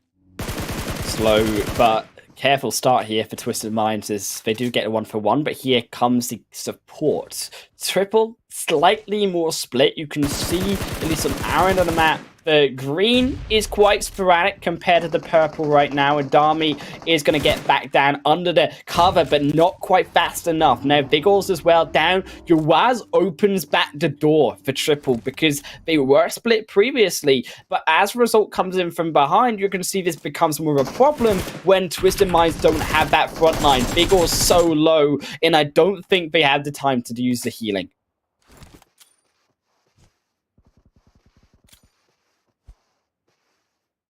Vigors continuing here to find it. There's going to be the knock. Vigors will strike back, and then also the second, the third, the final one for Twisted Minds to fall as UIS will clean them through, resort at the back end. And actually, Imperium, Triple D just actually had a very nice position overall to pincer down onto Twisted. It was a good start by Twisted Minds. However, too slow to react. Triple Esports were clearly quicker to react as a team. And when we look at PUBG Mobile as being a team-orientated type of game, the better teams will come out on top. And that's a great example of it. Triple Esports were a better team, came out on top. NIGMA also being pushed here, and Gatka, though, is in beside the noodly chopsticks. Lord sets up with Ralph. They're going to take down the compound for now. No team really wanting to push there, having now seen NIGMA take up shop. 4K as well, beginning to rotate. They have also lost Golden, so down to just the two players, already losing out Dari as well. Now, I'd like 4K to actually have a good position here as teams do take pot shots. 4K, I think, need a big game here, more so than other teams. They do indeed, they really do. Nice single tap sprays from Rio on that M249. Just controlling that beast of a gun from a distance, and he nearly gets knocked because of how long he was spraying for without moving around, but at least is able to move away in time and gets a first aid off. OOREDOO as well, looking to be crashed. Their power aren't quite done yet, as they will find down NASR as well. It's a brilliant flush through extension on the fight by power to just make sure that they can actually punish and return those knocks against them. So doing good work for now. OOREDOO still in some trouble. Vanquish should be the ones to finish off the extra 2 players. And for OOREDOO, it seems also like they just haven't found their footing today. And you've been very quiet so far throughout the course of this third day overall. Yeah, it's been a little bit hit and miss. I'm not too worried, just observationally. Yeah, indeed, a quieter day from them. Phase 2 popped up and it did shift up north. The river is still a little bit in play, but again, it's okay. The teams that did rotate already have, for the most part, been rewarded. Interesting that 90th minute actually went extremely down the south and the western side, if anything, more towards Primorsk. Arguably, that makes sense because they normally drop in this area of the map, so technically they don't have to worry about adjusting their path lines. Unfortunately, because it kind of obviously took longer to get there, their position into kind of phase 2 and phase 3 onwards is not as strong because of that. Teams in the south side still rotating as well to get into that zone. Actually, Rad, a big props up to them. They took out Twisted. I'm sorry, should I say Triple, actually? So they do pick up 3 eliminations there. And as a result, if you look at the map here, Imperium, Rad have so much space to work with on that south side. Equally, of course, so do those South Island teams. But a very grouped up series of players for this final game. Very much focused on that Gatka side and also that Everest point. YALLA and a 2-2 split to the south of Everest. They've tried in the past to hold on to Everest along with the likes of Major Pride. Now they have gotten there a little bit late in the past, and maybe they thought Major Pride might be looking to go there in this game, not knowing that Major Pride dropped in Nova. So I think it's definitely a learning play from YALLA in all the right ways. 2-2 split is certainly bold. It's still only phase 2, so they can adapt quickly. Unfortunately for them, they do have NASR in between, so that might put them in a bit of a pinch coming the next circle shift. And again, that circle shift is 90th minute, making that bold rotation onto power, going south for that hospital side. Don't get to see it too often, but it is actually very tricky to navigate this location. Power are holding it for now, not really something you can do as a duo. Also 4K coming up now behind 90th, and it seems to be the story of these wider rotations and teams actually acknowledging that as a region, they want to make these later wide spots, so positioning there and catching them for it.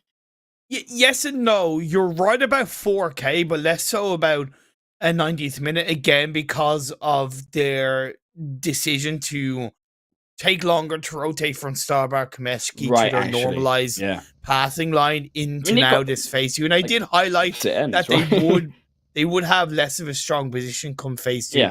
Phase 3, that has been the case. And I also asked the question, when were they going to stop rotating and start trying to control their position in a circle? They do need to continue to move, but I also want to see them lock down one area, lock down one position, and start to try to control it. 4K, they're playing no dodges here is playing with each other for now. The dodgems aren't going to collide though, and 4K don't get that extra knock, and neither do 90th minute. Chodo's searching for it, but I think Anaconda, he's zooming away. He's well, not so much on the knock. Has got himself caught. Anaconda does get into the distance, and it will be too far. So for now, 4K dodge out death by 90th. But to go back to your point about 90th as well, Imperium, they rotated the entire length of that map. And I think it's all down to, as we say earlier, right? Maybe not being as confident to rotate on that northern side, trying to take advantage of RTG. Okay.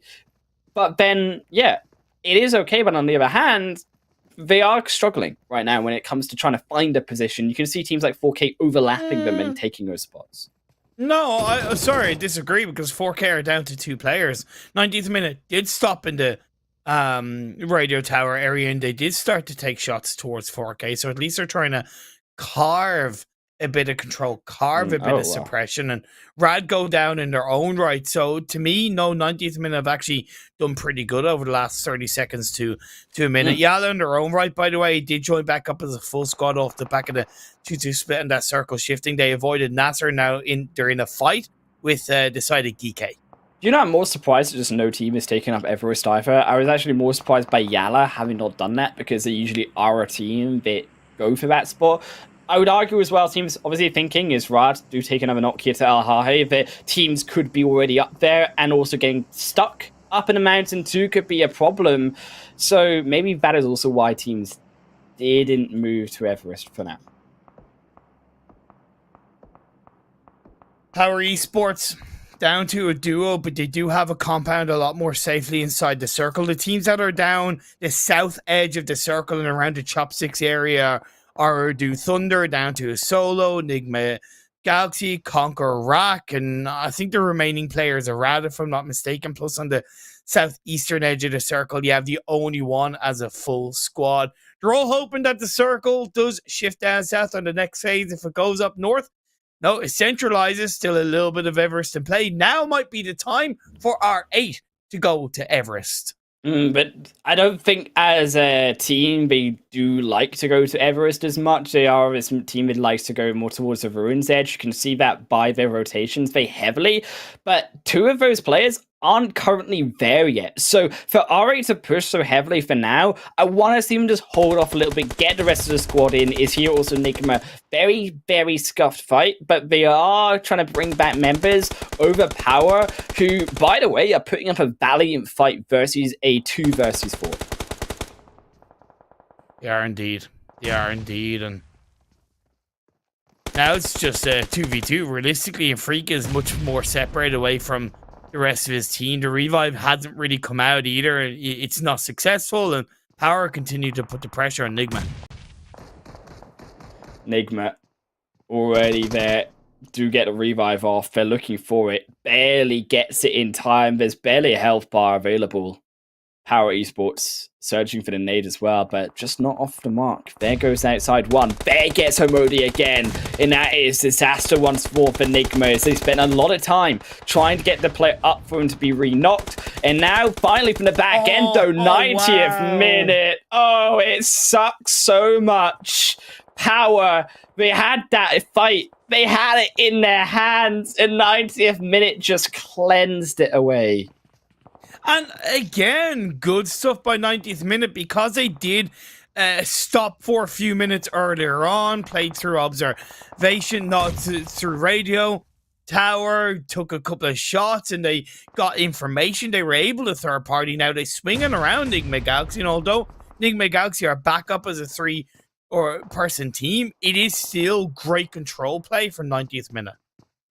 90th, they can still take this fight as well versus NIGMA. Though as Mard gets way too hasty, goes in, loses their life, and now NIGMA looks like it can turn it. Tom again, and it just feels like 90th minute. They're making mistake after mistake when it comes to the end of the day. They do strike down a Modi, they get Freak back, but here comes Lord. Lord maybe can clutch it. No, they can't. Zazan takes it, and Yazan will be able to save his team.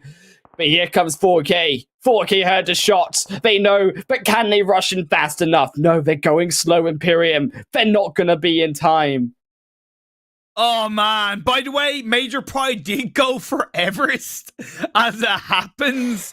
So did R8. R8 came out on top just to kind of highlight that. Oh, indeed. Now fight going on between the only one and CONQUEROR. Is that CONQUEROR down? Yes, it is. The only one in the final game of the day. Stepping up, stepping out tall with 5 eliminations and still a full squad. Is this going to be the game that they do show us what they are capable of? And this is crucial for those standings. Now 4K as well. They didn't go fast in Speedy, but they do get one. They punish down Choto. They were quiet, and they actually get rewarded with 1 elimination so far, bringing it down to a 2-on-2. And Tam, he's lucky to get back up. If it wasn't for the clutch of his teammate Yasan, it would be the end for 90th minute, but it is back down to 2v2. And this compound, it's outside the circle. These teams are running out of time, 20 seconds before the blue zone starts closing, and the phase 5 is not easy to deal with. And it's 90th minute, wanting to hold 4K here. 4K will succumb to that blue zone first. You can see that's why the utility is being used. They're just dancing around the building for now. OOREDOO is trying to get a position to try to contend with on the far angle, but it's so far and few between. That nade, though, over the house, does go a little bit wide. Could have maybe in a shorter nade, caught out Tub on that rotation through. Is Anaconda stepping now further in. Will miss out on 90th minute for now as they do begin the decrease on the fight. They try to separate themselves, and I like that, right? It's Disengage. about moving on that disengagement. Well, look, it's still a risk how early into phase 5 blue zone they disengage. I would idealistically would like to see them move in a bit later because they're the focus, but with how quick 4K are doing the same thing, they're now going to be a priority focus ahead of 90th minute. 4K, I don't know why you did it. I don't know why you did it. You But could they have did waited.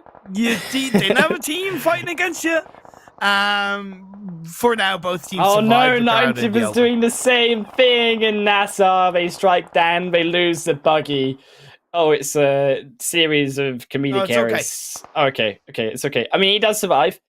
I think that getting to the hay bale is crucial. Had they lost to Vico there, before we got to hay bale, NASR find that elimination, and 90th minute go down.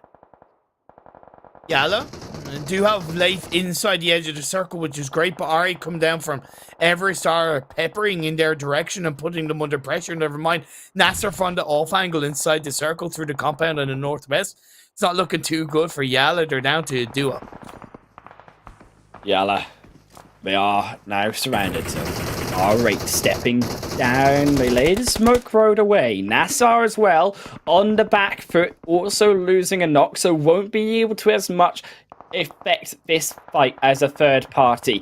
R8 stepping in, and it's good rolling by Ida, a 2-for-1, and they find the extra elimination. The smoke already laid down, so life cannot additionally add to that fight. The elimination, though, stolen by Satan, so the point doesn't go to R8. The circle centers up. It's in the flat terrain of this Erangel map. Very little cover, a couple of hay bales, a couple of tall areas of grass.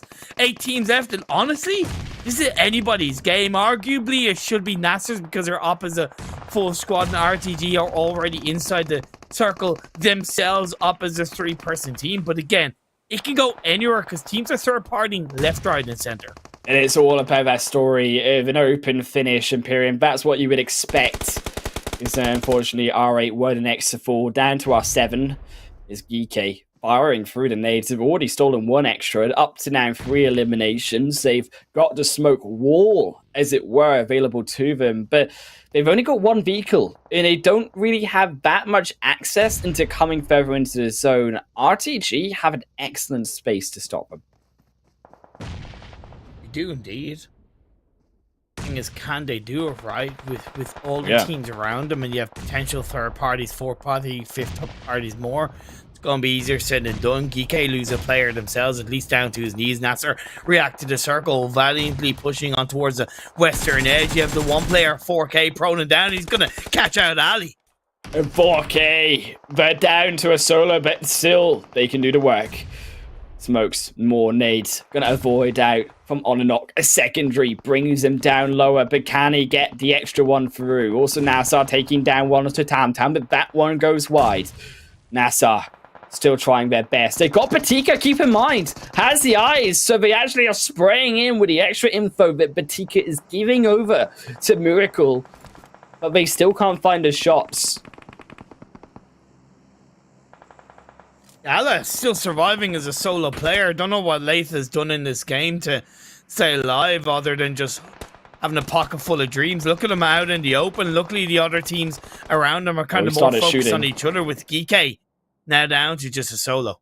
But he started to open fire. You could see it. The shots went through, and now teams have spotted him out, but we didn't find him. GEEKAY will actually instead find 1-for-1, but the only one. They are there to take down the elimination.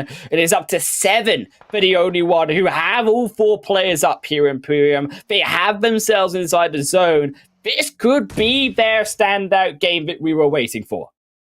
Coming into this game, they're on a total of 44 points, a grand total of 40 behind 15th place. So a massive uphill battle coming into this individual game alone, as it's an uphill battle for Lace. Life, no more, unfortunately, and Road to Glory secure the 3rd one for themselves, but they are on the edge. The zone will shift once more. It's all down to an open finish. Nowhere for these teams to hide. I can't believe 4K are still alive. Wild. Absolutely wild. They got a revive off as well. Man, so unpredictable. NASR, in their own right, able to stay up as a duo, but they're much further away from the edge of the circle compared to both 4K and the only one. The spread from the only one is absolutely perfect. Still, it's a subtle finish to this final Super Weekend day, as all of the teams not moving. That nade, though, that looks like it's going straight on to Luffy, and it is. Goodbye, Sweet Prince. He is unfortunately the only one going to lose out. They will get behind the vehicle for now, so the damage mitigated in terms of the elimination point, but it certainly hurts them. Here is NASR. Humam also going to be called out in all of these teams snaking their way through, but it brings great risk. Teddy, stepping up onto that vehicle into the high elevated position was a massive risk for Humam at this stage of the game. With everybody prone down, you're asking to be popped off, and that's going to be the end of NASR. So didn't work out in the end. This is why I said it was still perfect position from the only one, because even though they have a 1-player knock, the rest of the team are kind of together much closer, and yeah, it's still valuable priority that the only one have inside this phase 7. And the zone, of course, as you say, going towards them. So phase 7, it's all in their hands now. They just got to finish it off. As RTG still finishing their way towards this more open expanse, but where that wheat and the grass really ends, that's the issue, because then they don't have the cover for themselves. Then they come into the open, and that's where the only one can really shoot them down. RTG, you can see the moment they come out, it's just a 3-2-piece, 4 problems, and up to 8 for total is 90th minute, also falling down to 1 for RTG. So good from the only one. They're executing this chicken dinner in a wonderful way. And even though up until literally 15 seconds ago, I thought it could have gone any of these teams' way, whether there's 8 teams left or 4 teams left, with what the only one have done so far, yeah, this is their game. And I love the spread as well. They've each spread out into their own location, not sticking together, and they're still chucking at utility, still saving that utility for this late game. The discipline that the only one has shown in this game is what we've been searching for all of the last 14 matches previous Imperium. It's finally showing out for the only one. At least it's in at least one more game to go. I'm slightly disappointed we didn't get to see this sooner from them, though, because only one like this, where they're just sending those nades back and forth onto these final players, it sucks for these other teams to see them pop off. One knock gets knocked and Conda is left on his own, and I think Zayat has the perfect idea of where he is, and that molly connects, and Akonda nearly going down. Just one more. He's on the edge of the zone. No. Be the case. He gets it off. Finally, he goes down. He was on the edge of the zone there. 4K Esports will succumb to third position. 6 eliminations. RTG. There's just way too many over him, and the only one get their $1,000, clean out the first Super Weekend with their win at Imperium. It was so crucial that they get that, though, because had they not got this win, they would have been a concerning spot to get back into the next Super Weekend. Still are, but not as much. Definitely. It's a really positive, confident ending for this team, who are coming into this PMPL knowing that it's a tough challenge and that they have a lot to learn, and they played absolutely stellar in this final game, I can guarantee you, because you can just look at this and go, well, they had the majority of the players left alive. They kind of had the circle shifting in their direction, etc., etc., etc. Right? The intricacies of how they controlled that late game, in my opinion, was down to great communication, right? And great reaction. So it's not just the amount of utilities.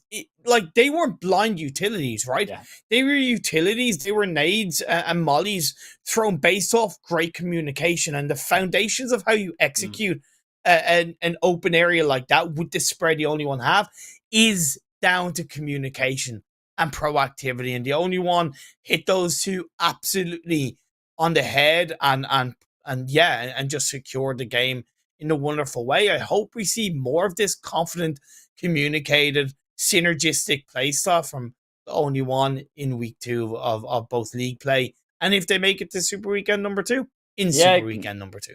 It's crucial that they do, I think, Imperium, because for sure they haven't done as much enough to secure themselves a space away from a Super Weekend. So they are going to need to make that consistent run through. I also think it was a good game, though, through from 4K, getting those 6 elimination points, 3rd overall as we check out those final match rankings. Also, RTG stepping back up, and I think having a finally decent game to show for themselves. Man, 26 points with 11 eliminations. Wonderful. Absolutely wonderful. Good for 90th minute as well. And kind of good from 4K. Both teams, 90th minute deserved technically a better result than 4K because of how they disengaged and the timing, and 4K following so quickly was like a ridiculously massive risk. It was just only for the fact that there was still so many other teams around them where they were kind of more distracted by each other that allowed 4K to stay alive for so long. They didn't know that, so it could have gone so many other ways. It could have gone south so quickly for them. Rotations in that game. NASR Esports getting a decent result. 6 eliminations, 6 placement points. And YALLA Lath was somewhat the saving grace, given his team 6 points in total. Yeah, I think YALLA not a fantastic performance today. They've been kind of in between here as we take a look at that second page. NIGMA, unfortunately, down again at that second page again. Rad, though, not the game that I think were expecting. They had a very open position for themselves early on, but it seemed like they full send it so early and they just completely dropped their players from there. Yeah, exactly. It's a scarce finish for the majority of the teams down in the bottom. Not really much more to say about it. I'd say, yeah, let's just go straight into the overall standings, right, Highland? What to give us a much bigger picture coming into week 2 of the league play. So important that GEEKAY, Twisted Minds, OOREDOO, all of these teams practically on the top 8, honestly, getting their way up above that century mark. That's what we're kind of looking for on the average points to secure yourself that spot. I think GEEKAY, certainly alongside Twisted Minds, above this 150 mark, really only need, I think, one more Super Weekend like this to confirm already a spot in that finals. For the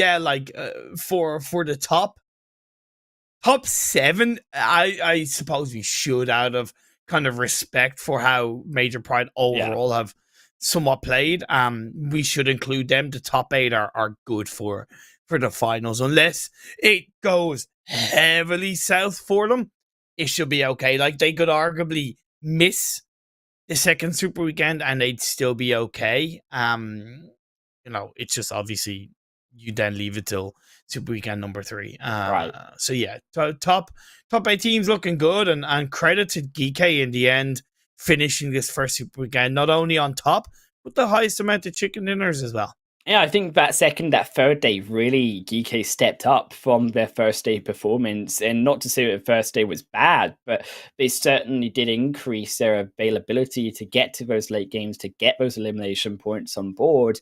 And overall, that consistency that GEEKAY showed is something more than what we saw from the likes of Twisted Minds, OOREDOO, and below. And that's why they're first. As we check out that second page, though, on the opposite end of that spectrum, 90th minute, cruising their way alongside NIGMA to that century mark that we kind of hope to aim for in our 15 games. But below that, it's still fairly tight enough and towards the only one.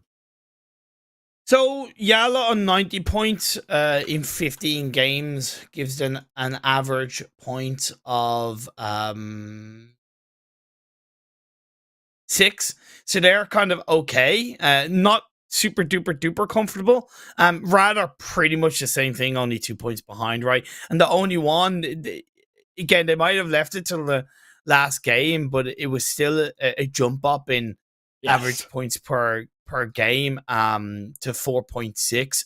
Outside of the cutoff point at the moment, or the speculated cutoff point, I do need to add, uncomfortable in my opinion still for the for triple esports and below, arguably for triple esports and down below, it's not the most comfortable. Yeah, I certainly think that each of them had their own points of perfection in this Super Weekend, but we want to get your perfect skin on board in-game. Check out, of course, our Grizzly Bear card collection currently live in-game, and join in on the card collection draw and win outfits. There's a chance to get all the pieces of an item in one go. This is your last chance, Imperium. Slap me over the face, double hand with what you got. During winter, bears hibernate for up to 100 days. Ah, there you go. See, even they get the century mark too. There you go. And you know what they do during those 100 days of hibernation? Do they sleep? No, they play PUBG Mobile. Oh, exactly. See, that's how they lose all that energy, because they That's are putting fact. so much I'm in. just reading what the fact says. So if it's on the internet, it must be true. Exactly right. Like, you gotta believe everything is on the internet. Clearly, Imperium. Like, I mean, to be fair, okay. Like, if you guys at home want to also jump in and let us know exactly what you're thinking about those bear facts and jokes, you can find us on social media. Hashtag PMPL Arabia on the YouTube, on Facebooks, on the TikToks as well. Of course, you can find them all. Again, use hashtag PMPL Arabia and you just write Imperium stinky bear jokes. And that's obviously true because it's on the internet. Oh, I feel personally attacked. Jesus. You know what isn't stinky? Yeah. Coming into League Week number 2, right? Because it's going to be a new opportunity for the teams who didn't qualify for the first Super Weekend to get their PMPL journey back on track. It gives a day break for the teams who did play this Super Weekend to review what has happened over the 3 days and to kind of come into the second League Week swinging off the fences, especially if you're those top 8 teams. The big question mark as well is the fact that we have multiple Sanhok games in this second League Week. So how much pressure and how much unpredictability is that going to throw into the teams? A lot of excitement ahead. Cur 12, SKYROCKET, Team Falcons, VISTA Gaming. I hope you've done everything you can over the last 3 days to learn, to VOD review, to take notes, to adapt, to train. You better come into League Week number 2 absolutely raring to go. I mean, 70 points. That's a mark that, as we say, all these 4 teams who didn't make it into the first Super Weekend have to make. But then on top of that, they need to go even further than those 70 points. Because keep in mind, a lot of those other teams may also make it into the second Super Weekend, Imperium, and then they start to increase their results too. So you need realistically not just 70 points, but like more 100, 120 points, and then third Super Weekend as well. Again, the focus and the priority for the bottom 4 teams who didn't qualify for the Super Weekend is simply to get into the second Super Weekend and not worry about who else joins them, right? It could be, Bob Dylan, Jimi Hendrix, the Pope that joins them in the second Super Weekend. It doesn't matter. The most important thing is that they get in there so they're able to take control of their own narrative across this PMPL and make it just a little bit easier or a little bit less stressful coming into the third Super Weekend. Again, it's extremely rare that we see a team make it into the finals with just one Super Weekend underneath their belt. So the bottom 4 teams, you got to get the second Super Weekend into the mix. A lot of pressure on Falcons, Kurd, Skyrocket, and Vista to make it in to avoid potential elimination out of the PMPL Arabia next week. We'll be back with you Monday for the same time, the same players, back with the league stage where the points reset and the prizes, the expectations are even greater. We will see you guys then.